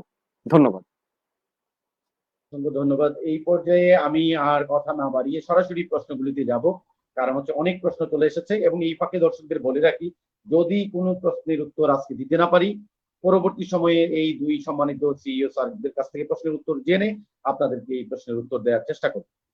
প্রথমে আমি একটি খুব মজার প্রশ্নের উত্তর নেই, কারণ আমি মনে করি যে দিন শেষে মানুষ স্বপ্ন দেখবে, এবং সোহেল রানা নামে এক ভদ্রলোক প্রশ্ন করেছেন যে ইনশাল্লাহ চলমান পরিস্থিতি স্বাভাবিক হলে বিনোদনের জন্য সপরিবারে মধ্যপ্রাচ্যের পছন্দনীয় কোনো দেশে গমন করবে, সেক্ষেত্রে জীবন বীমা করার জন্য প্রয়োজনীয় কি কি কাগজপত্র উপস্থাপন করতে হবে, এটি যদি জিয়া স্যার একটু সংক্ষেপে বলে। আমাদের আরো অসংখ্য প্রশ্ন আছে, সেগুলি আমরা শুনবো। না, মধ্যপ্রাচ্যে উনি বেড়াতে যাবেন এটা তো ওনার জন্য ভালো। এখন মধ্যপ্রাচ্যে বেড়াতে যেতে চাচ্ছেন পরিবার নিয়ে, আমরাও খুশি। এবং এখানে জীবন বীমার সাথে আসলে সম্পর্ক নাই, সম্পর্ক হচ্ছে হ্যাঁ, উনি যদি ওনার যেই আয় হচ্ছে এবং সেই আয় দিয়ে যদি উনি ওনার পরিবারকে যে খুশি রাখতে চান, সেই খুশি রাখার জন্য উনি বেড়াতে চান, তেমনি ওনার পরিবারকে যদি উনি রিস্ক প্রোটেক্টেড রাখতে চান, আমরা বলবো তাহলে উনি ওনার পরিবারের জন্য সঞ্চয়ের মতো করে ইন্স্যুরেন্স এবং হেলথ ইন্স্যুরেন্স করতে পারে। সেক্ষেত্রে আমাদের যেসব কোম্পানি আছে তাদের কি করতে হবে, একটা ভালো প্ল্যান নিতে হবে, সঠিকভাবে অ্যাপ্লিকেশনটা ফিল আপ করে আমাদেরকে জমা দিতে হবে, এবং উনার যেই ফাইন্যান্সিয়াল ক্যাপাসিটি সেই অনুযায়ী কিন্তু উনি সেটা কিনতে পারবেন, এবং তার মাধ্যমে আমাদের সেবাও পাবেন, তার পরিবার নিয়ে উনি খুশিতেও থাকতে পারবেন। আরেকটা বিষয়, উনি যদি আমাদের কর্মী হয়ে থাকে সেটা একটা বিষয়, উনি যদি আমাদের কোনো বীমা কোম্পানির কর্মী হয়ে থাকে তাহলে তাকে আয় করতে হবে সঠিকভাবে, ব্যবসা এবং সঠিক জায়গায় এই ব্যবসা করলে সে ভালো আয় করতে পারবে, এবং ভালো আয় করলে অবশ্যই সে বেড়াতে পারবে। তো বেড়ানো, বিনোদনটা এটা তো আসলে আমাদের পরবর্তী প্রাপ্তি, সেই প্রাপ্তির আগে আমাকে কিন্তু সঠিক পরিকল্পনা এবং সঠিক বিনিয়োগ এবং সঠিকভাবে জেনে বুঝে পরিকল্পিত ভাবে করতে হবে, যেটা আপনার কথাও এসেছিল, আমরা কিন্তু পরিকল্পনা মাফিক চলি না। সুতরাং আমি যদি পরিকল্পনা মাফিক চলি তাহলে আমি আমার পরিবারকে নিরাপদে রাখতে পারবো, আমি সঠিকভাবে ভ্রমণও করতে পারবো, বিনোদনও পেতে পারবো। ধন্যবাদ। জিয়া স্যার, আরেকটি প্রশ্ন, খুব প্রাসঙ্গিক প্রশ্ন এসেছে, এটি বোধহয় জরুরি প্রশ্নই। সুহেল রানা নামে একজন প্রশ্ন করেছেন যে please mention documents for foreign insurance and bank insurance. সম্ভবত এই প্রশ্নটি যে সেনজানে গেলে যেরকম ইন্স্যুরেন্স লাগে, এরকম বিদেশ যাওয়ার ক্ষেত্রে বোধহয় এই ইন্স্যুরেন্স গুলি দরকার হয়। উনি এই প্রশ্নটাই, বাইক ইন্স্যুরেন্স, বাইক বোধহয় লাইফ ইন্স্যুরেন্স করে না, এটা না, বোধহয় এই আরেকটা ফরেনও ইন্স্যুরেন্স। ট্রাভেল ইন্স্যুরেন্স আসলে আমরা লাইফ ইন্স্যুরেন্স কোম্পানি, আমরা ট্রাভেল ইন্স্যুরেন্স বা বাইক ইন্স্যুরেন্স এই ধরনের ইন্স্যুরেন্স আমরা করি না। এটা আমাদের নন লাইফ সেক্টরে 46টা কোম্পানি আছে, অনেক ভালো ভালো কোম্পানি আছে, ভালো ভালো প্রোডাক্ট আছে, তাদের সাথে যোগাযোগ করতে। যে আরেকটা প্রশ্ন বা আমি মনিরুল আলম স্যারকে উত্তর দেওয়ার জন্য বলবো যে উনি হাসান মাহমুদ নামে এক ভদ্রলোক প্রশ্ন করেছেন, কোন কোন বীমা দাবি পরিশোধে গাফিলতির কারণে ভালো ভালো কোম্পানিগুলি বদনামী হচ্ছে। এটি একটি কিছু সত্য হয়তো এবং কিছু হয়তো পারসেপশনও রয়েছে আমার। আমি এই প্রশ্নে হাসান মাহমুদের এই প্রশ্নের উত্তর যদি আপনি দেন। না, আমি ওনার সঙ্গে আমি অবশ্যই একমত পোষণ করি যে ডেফিনেটলি আমাদের কিছু কিছু ইন্ডাস্ট্রিজ এখন কিছু আছে, বাট এটা নিয়ে রেগুলেটর প্রতিনিয়ত কাজ করছেন। আমি মনে করি যে যেটা আছে এটা ওনাদের বোর্ড অফ ডিরেক্টরসও জানেন, এবং সেটা নিয়ে আমাদের রেগুলেটর, আমাদের ইন্স্যুরেন্স অ্যাসোসিয়েশনও এটা নিয়ে কাজ হচ্ছে। তো আমি আশাবাদী যে এই ধরনের প্রবলেম এখন আমি স্বীকার করে আছে, বাট এটা থাকবে না। এটা খুব দ্রুত ওনাদের করতেই হবে এটা, কারণ রেগুলেটর এনাদেরকে কোনো রকম ছাড় দিবে না। যে কোনো গ্রাহকের যদি কোনো দাবি যদি ঠিকমতো পরিশোধ না করে থাকে, রেগুলেটর খুব ভালোভাবে চেক করছেন, এবং আমরা অ্যাসোসিয়েশনও বলছি কোনো কোম্পানি যদি দাবি না দেয় এই ইন্ডাস্ট্রির স্বার্থে আমরাও তাদেরকে সাপোর্ট দিব না, কারণ আমরা বলছি যে এইরকম কোম্পানিকে যারা দাবি দেয় না সেটা অ্যাসোসিয়েশন সাপোর্ট দিবেন, সেটা রেগুলেটর সাপোর্ট দেবে। সুতরাং সবাইকেই আমি মনে করি আমাদের গ্রাহকদেরকে আশ্বস্ত করতে চাই, আগে অতীতে যা হয়েছে ভবিষ্যতে এটা করতে পারবে না তারা। ধন্যবাদ মনিরুল আলম স্যার। আরেকটি অপ্রিয় প্রশ্ন আলোচনা করতেই হবে। ইন্স্যুরেন্স আসলে আমরা বলি যদি মানে এটি আসলেই একটি অপ্রিয় আলোচনার জায়গায় বাংলাদেশে অনেক সময় চলে গেছে। তো এই আলোচনাটি আমি শুনেছি নিজেও এর আগে। এস এম শফিকুল ইসলাম যে প্রশ্নটি করেছেন যে ফিনান্সিয়াল অ্যাসোসিয়েট থেকে চতুর্থ মাঠ পর্যায়ের কর্মকর্তাদের থেকে শুধু শুধু ব্যবসায় করে নেওয়া হয়, বিনিময়ে তেমন কিছুই দেওয়া হয় না। উপরে যারা থাকে তারা সকল সুযোগ সুবিধা ভোগ করে মোটা অঙ্কের বেতন, মোটা অঙ্কের বোনাস থেকে তুলে নেন, তাহলে এই শিল্প দাঁড়াবে কিভাবে? এটি একেবারেই আমাদের দেশে শুধু বিমার ক্ষেত্রে না, এটি বোধহয় সব প্রাইভেট সেক্টরেই নিচের দিকে যারা থাকেন ওরা মনে করে উপরের লোকজন সব পয়সা পাতি নিয়ে নেয়, আর উপরের লোকজন বোধহয় মনে করে নিচের এদের কাজটা কি। খুবই ইন্টারেস্টিং কথা আমি যেটা বলি, বাট আমি উল্টাটা বলি। আমার দেখা অনেক এজেন্ট যারা বছরে আমি দেখেছি প্রায় 4 কোটি টাকা মতো ইনকাম করেছে। কে বাংলাদেশে কে চাকরি করে যে 4 কোটি টাকা লিগাল ওয়েতে ইনকাম করতে পারে? বাট আমাদের ইন্স্যুরেন্স ইন্ডাস্ট্রিতে এরকম অনেক মেটলাইফও আছে, অনেক অভিজ্ঞতা আছে যারা যে পরিমাণ ইনকাম করে এই মানে এই ডেভেলপমেন্টে কাজ করে। আমরা যারা জব করি, আমি যত কাজ করি না কেন একটা ফিক্সড স্যালারির বাইরে আমি পাবো না। বাট এই পেশাটা একটা স্বাধীন পেশা। এটা আপনাকে যারা এখানে যারা আসে তাদেরকে বুঝতে হবে যারা সেলফ এমপ্লয়েড, এবং তারা বেশি আয় করবে বলে তারা এখানে আসে, তাদের আত্মবিশ্বাসটা নিয়ে কাজ করে। কারণ তার সে জানে সে যদি মাসে 1 লাখ টাকা ইনকাম করতে হয় কত টাকা ব্যবসা থেকে আনতে হবে, সে যদি মাসে 10 লাখ টাকা ইনকাম করতে হয় কত আনতে হবে, মানে he can determine his own মানে ইনকাম। কিন্তু আমরা যে ব্যাক অফিসের কথা বলি, হ্যাঁ ঠিক আছে, এটা হয়তো আমরা বলি যে আমরা হ্যাঁ আমাদের ইভেন 10,000 15,000 টাকার একটা জবের জন্য অনেকে সুপারিশ করে, কিন্তু এটা তার লাইফকে একটা লেভেল নিতে পারবে না। কিন্তু এজেন্ট যদি সে ভালো সেলস ম্যান হয়, তার যদি রক্তে যদি সেলস ডিএনএ থাকে, সে আনলিমিটেড ইনকাম করতে পারে। সেই মন মানসিকতা সেলসে যারা আসবে তাদেরকে ওই মন মানসিকতা নিয়ে আসতে হবে যে আমি বাড়তি ইনকাম করতে চাই, আমি স্বাধীন পেশায় থাকতে চাই, স্বাধীন জীবনযাপন করতে চাই, সেই জন্য আমি এই পেশায় এসেছি। এখানে ওই কম্পারিজন করলে হবে না যে আসলে এই মানে ওই মানসিকতা নিয়ে আসছে যারা ফিল্ডে কাজ করছে ডেফিনেটলি তারা সাকসেসফুল হচ্ছে, এবং তারা অনেক আমাদের থেকে আমরা যারা ইভেন সিইও লেভেলে যারা ইনকাম করি তার থেকে বেশি তারা ইনকাম করে। কারণ আমরা নিজেরাই চেক সাইন করি তারা যে কত টাকা তারা বছর ইনকাম করে। তো এটা যে বলেন যে ট্রান্সপারেন্সি থাকে না, অথবা তাদের ক্যারিয়ার নিয়ে ক্যারিয়ার প্ল্যানিং, তাদের সেলস টার্গেট অ্যাচিভ করার জন্য কিভাবে মানে ওই যে বললাম যে মানে সেলস টেকনিক গুলা বলি আর নলেজ বলি, এখানে গ্যাপটা যদি আমরা ফিল আপ করতে পারে, আমাদের যারা ফিল্ডে কাজ করে চমৎকার কাজ করে, তাদের সেলস ম্যান অনেক চমৎকার, কিন্তু একটু নলেজ গ্যাপ রয়ে গেছে, একটু ধৈর্য ধরে কাজ করতে হবে। আমরা যেটা কাজ করছি এই যে বললাম যে আমরা একটা ট্রেনিং এর উপর গুরুত্ব দিচ্ছি, সরকার দিচ্ছে, আমরা সবাই মিলে যদি ট্রেনিংটা দিতে পারি ডেফিনেটলি আমাদের এই কথাটা হয়তো আমার নেক্সট টাইমে শুনতে হবে না। আশা করি সেই হয়তো উল্টো বলবে। আমি এই এজেন্সির কাজ করব। স্যার আমাদের অনেকগুলি প্রশ্ন আছে, আমরা খুব দ্রুত প্রশ্নগুলোর উত্তর আসলে দিতে হবে। আমাদের জনাব কাবুল হুসেইন প্রশ্ন করেছেন যে globally insurance sector is very lucrative sector, but in Bangladesh this sector is not taking that place. Why? না, অবশ্যই আমি তো যেহেতু প্রথমেই বলেছিলাম আমি এআইজির একটা কনসার্নে ছিলাম। ইভেন আমি ইন্ডিয়ায় যখন গিয়েছি, স্যারও অনেক বিশ্বের বিভিন্ন দেশে গিয়েছে। দেশের বাইরে গিয়ে ইন্স্যুরেন্সে জব করি এই কথা বললে নিজের মানে দেখা যায় যে পরিমাণ রিকগনিশন পাই আমরা, কিন্তু দেশে এসে ইন্স্যুরেন্সে জব করি বললে কিন্তু সোশ্যালি রিকগনাইজড হই না। তো এটা একটা বড় জিনিস। এটার আমি প্রথমেই এটা কিন্তু সমস্যার চিহ্নিত করেছি। এটা আমাদের যেহেতু ইন্ডাস্ট্রি সেক্টরটা অনেক পিছিয়ে গেছি, যেহেতু পলিসির কারণে আমাদের স্পন্সররা আসেনি। স্যার যেটা উল্লেখ করেছেন, জয়েন্ট ভেঞ্চার না এসে সিঙ্গেল ভাবে এসেছে। এবং আমার এখানে কিন্তু প্রফেশনালিজমের অভাব আছে। স্যার যেটা ট্রেনিং এর কথা বলছেন, আমাদের কিন্তু আমরা সঠিকভাবে এডুকেশন না নিয়েই কিন্তু অনেক বেশি রিটার্ন চাই।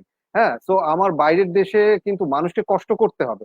আমরা কিন্তু লেখাপড়া করি না। এই যে ইন্স্যুরেন্স বা আমরা যে কোনো সেক্টরে জবে ঢুকে গেলে কিন্তু আর পড়াশোনা করতে চাই না। আমি যদি লেখাপড়া না করি, লেখাপড়া না জানি, আমার ট্রেনিং না নিই, তাহলে কিন্তু আমার প্রফেশনালিজম ডেভেলপ হবে না। আর আমি যদি রিয়েল প্রফেশনাল হতে হয়, তাহলে কিন্তু আমার প্রফেশনাল ডিগ্রি এবং ট্রেনিং দরকার। এবং এই ডিগ্রি এবং ট্রেনিং নিলেই কিন্তু আমি সঠিকভাবে এবং সঠিক সেলস টেকনিক গুলো জানবো, তখন কিন্তু আমার ইন্ডাস্ট্রিটাকে চেঞ্জ করতে পারবো। আমি বলবো যে থ্যাঙ্কস, আমাদের সরকার এখন কিন্তু পরিবর্তন করার পরে 2010-এর আইনের পরে ট্রেনিং এ কিন্তু অনেক গুরুত্ব দিয়েছে। এখন কিন্তু আমরা অনেক জোর দিয়ে বলতে পারি, আমরা যারা মেটলাইফে জব করতাম তারা কিন্তু 10-এর আগে কেউ মেটলাইফের বাইরে যাব এটা ভাবতে পারিনি। মেটলাইফকে একটা ওয়ার্ল্ড মনে করেছি, দেশে অন্য লোকাল কোম্পানিতে কিভাবে যাব, কিভাবে চাকরি করব। কিন্তু এখন কিন্তু বের হওয়ার সবাই সাহস পাচ্ছে, কারণ এখন প্রফেশনালিজম তৈরি হচ্ছে। এখন কিন্তু আমরা সোশ্যালি রিকগনাইজড হচ্ছি ভালো কাজ করার জন্য।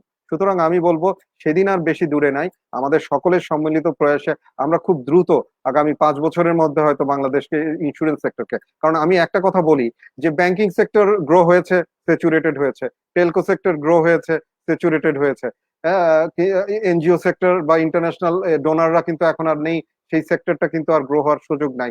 শেয়ার মার্কেট পড়ে গেছে, ফাইন্যান্সিয়াল সব সেক্টর কিন্তু ডাউনের দিকে। একমাত্র সেক্টর যেটা উঠেই নেই, যা গ্রিন ফিল্ড, এটা তো আগামী 5 বছরের মধ্যে এখানে যারা জব করবে, ভালো করবে, তারা কিন্তু শীর্ষে চলে যেতে বাধ্য। ধন্যবাদ। অসংখ্য ধন্যবাদ। পরের যে প্রশ্নটি করেছেন দেবাশিস হালদার, এটি মনিরুল আলম স্যারকে উল্লেখ করেই প্রশ্নটি করেছেন। সেই প্রশ্নটির উত্তর আমাদের সবারই পাওয়া দরকার। এটা আমিও ব্যক্তিগতভাবে মনে করি যে মাঠ পর্যায়ে কর্মী নিয়োগের ক্ষেত্রে বীমা কোম্পানিগুলি কোনো সঠিক পদক্ষেপ নিচ্ছেন না। এতে করে কি বীমা খাতে কাজের জন্য মানুষের অনাস্থা তৈরি হচ্ছে না? এর থেকে উত্তরণের উপায় কিভাবে আসবে? এখানে মূল বিষয় যেটা বুঝি যে এজেন্সিগুলিতে যারা কাজ করেন, অর্থাৎ রিপ্রেজেন্টেটিভ হিসেবে, তাদের কোনো স্ক্রুটিনি নাই।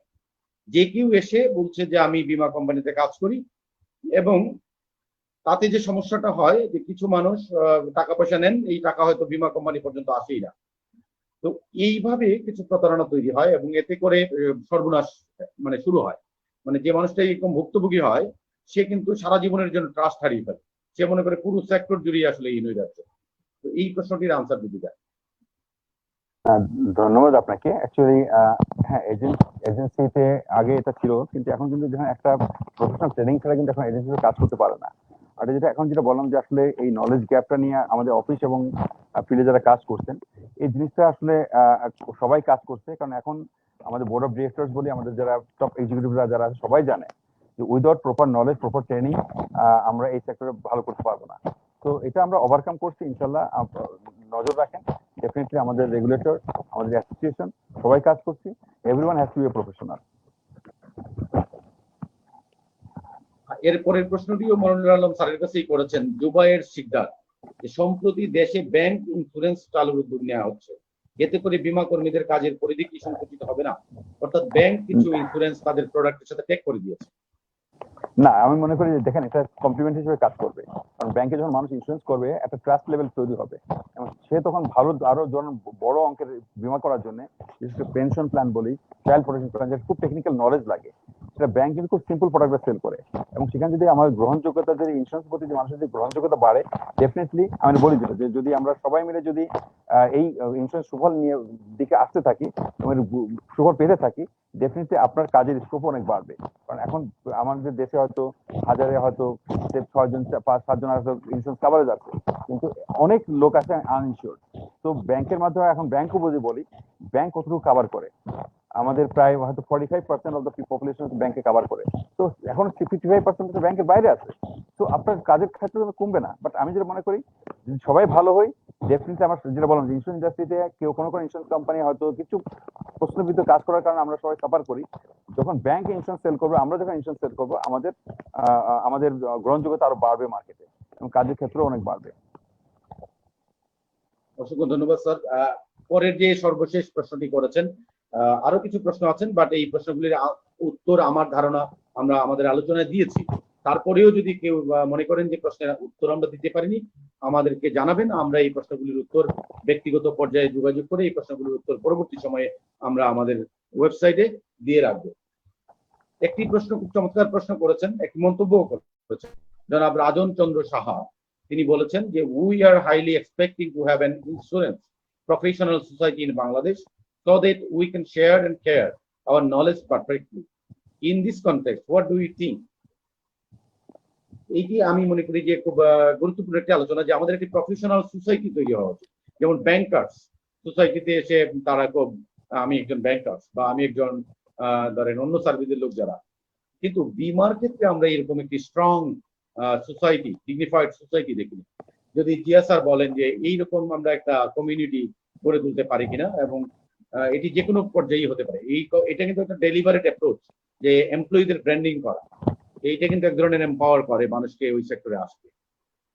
ডেফিনেটলি আমি যিনি প্রশ্ন করেছেন তাকে অ্যাপ্রিসিয়েট করি যে এটা একটা ভালো ওনার চিন্তা, এবং এটা অবশ্যই যেতে পারে। এবং আমরা এখন যেহেতু আস্তে আস্তে আমাদের প্রফেশনালিজম তৈরি হচ্ছে, আমার মনে হয় খুব অল্প সময়ের মধ্যেই এই ধরনের একটা উদ্যোগ আমরা দেখতে পাবো।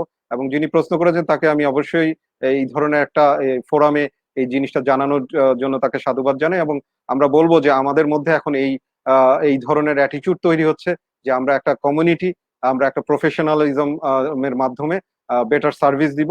সুতরাং আমাদের একটা কমিউনিটি বিল্ড আপ হওয়া প্রয়োজন, এবং আমি ওর সাথে সহমত পোষণ করি। অসংখ্য ধন্যবাদ জিয়া স্যার।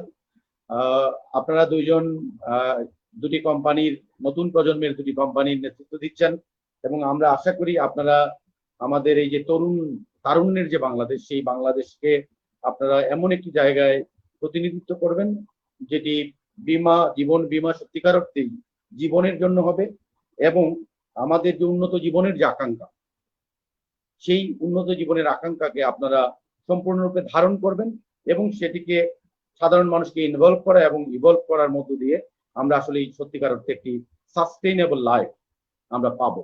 আমরা এটলিস্ট বিনা চিকিৎসায় বা অর্থাভাবে বিনা চিকিৎসায় কেউ মারা যাবে না, এটি আমরা দেখতে চাই, এবং এটি আগামী দশকের মধ্যেই বাস্তবে রূপ লাভ করবে বলে আমি বিশ্বাস করি। যে কথাটি শুরুতে বলেছিলাম যে মার্টিন লুথার কিং বলেছিলেন আই হ্যাভ আ ড্রিম, সেটি 1963 সালের ঘটনা। আজকে 2020 সালে আজকে আমাদের আকাশ জুড়ে কালো মেঘ, কিন্তু এই মেঘের পরেও আমরা যেটি জানি যে মেঘ দেখে কেউ পরিষ্ণে ভয়, আড়ালে তার সূর্য হাসে। আমরা মনে করি এই কোভিড এই মানুষের জীবনকে যেভাবে বিপর্যস্ত করে তুলেছে, এটি খুব দ্রুতই আবার আমাদের জীবনকে স্বাভাবিক করে দিবে, এবং এই করোনা ভাইরাস আসলে চূড়ান্ত অর্থে পরাজিত হবে। যে কথাটি আমি প্রায়শই বলি, আমার একটি প্রিয় উক্তি, যে আমাদের প্রয়াত সাংবাদিক নির্মল সেন একটি শিরোনাম করেছিলেন সংবাদের, যে স্বাভাবিক মৃত্যুর গ্যারান্টি চাই।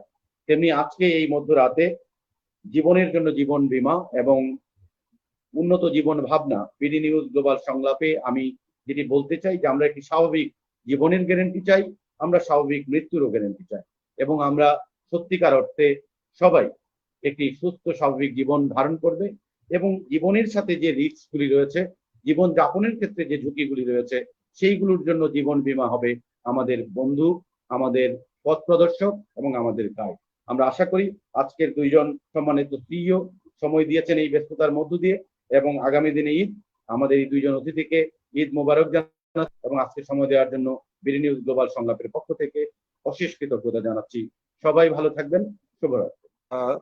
ধন্যবাদ সবাইকে, ধন্যবাদ যারা আমাদের দর্শক আছেন, দর্শকদেরকে ধন্যবাদ সবাইকে। সবাইকে একটা সুস্থ স্বাভাবিক জীবন, এবং এই যে সবাই পারিবারিক ভাবে এনজয় করবেন। It's going to B different Eid today, কারণ এই সময় আমরা হয়তো কারোর সঙ্গে মিস করতে পারবো না, বাট আমরা নিজের পরিবারকে সময় দিব এবং ভিন্নভাবে আমরা ঈদ উদযাপন করবো। সবাইকে ধন্যবাদ।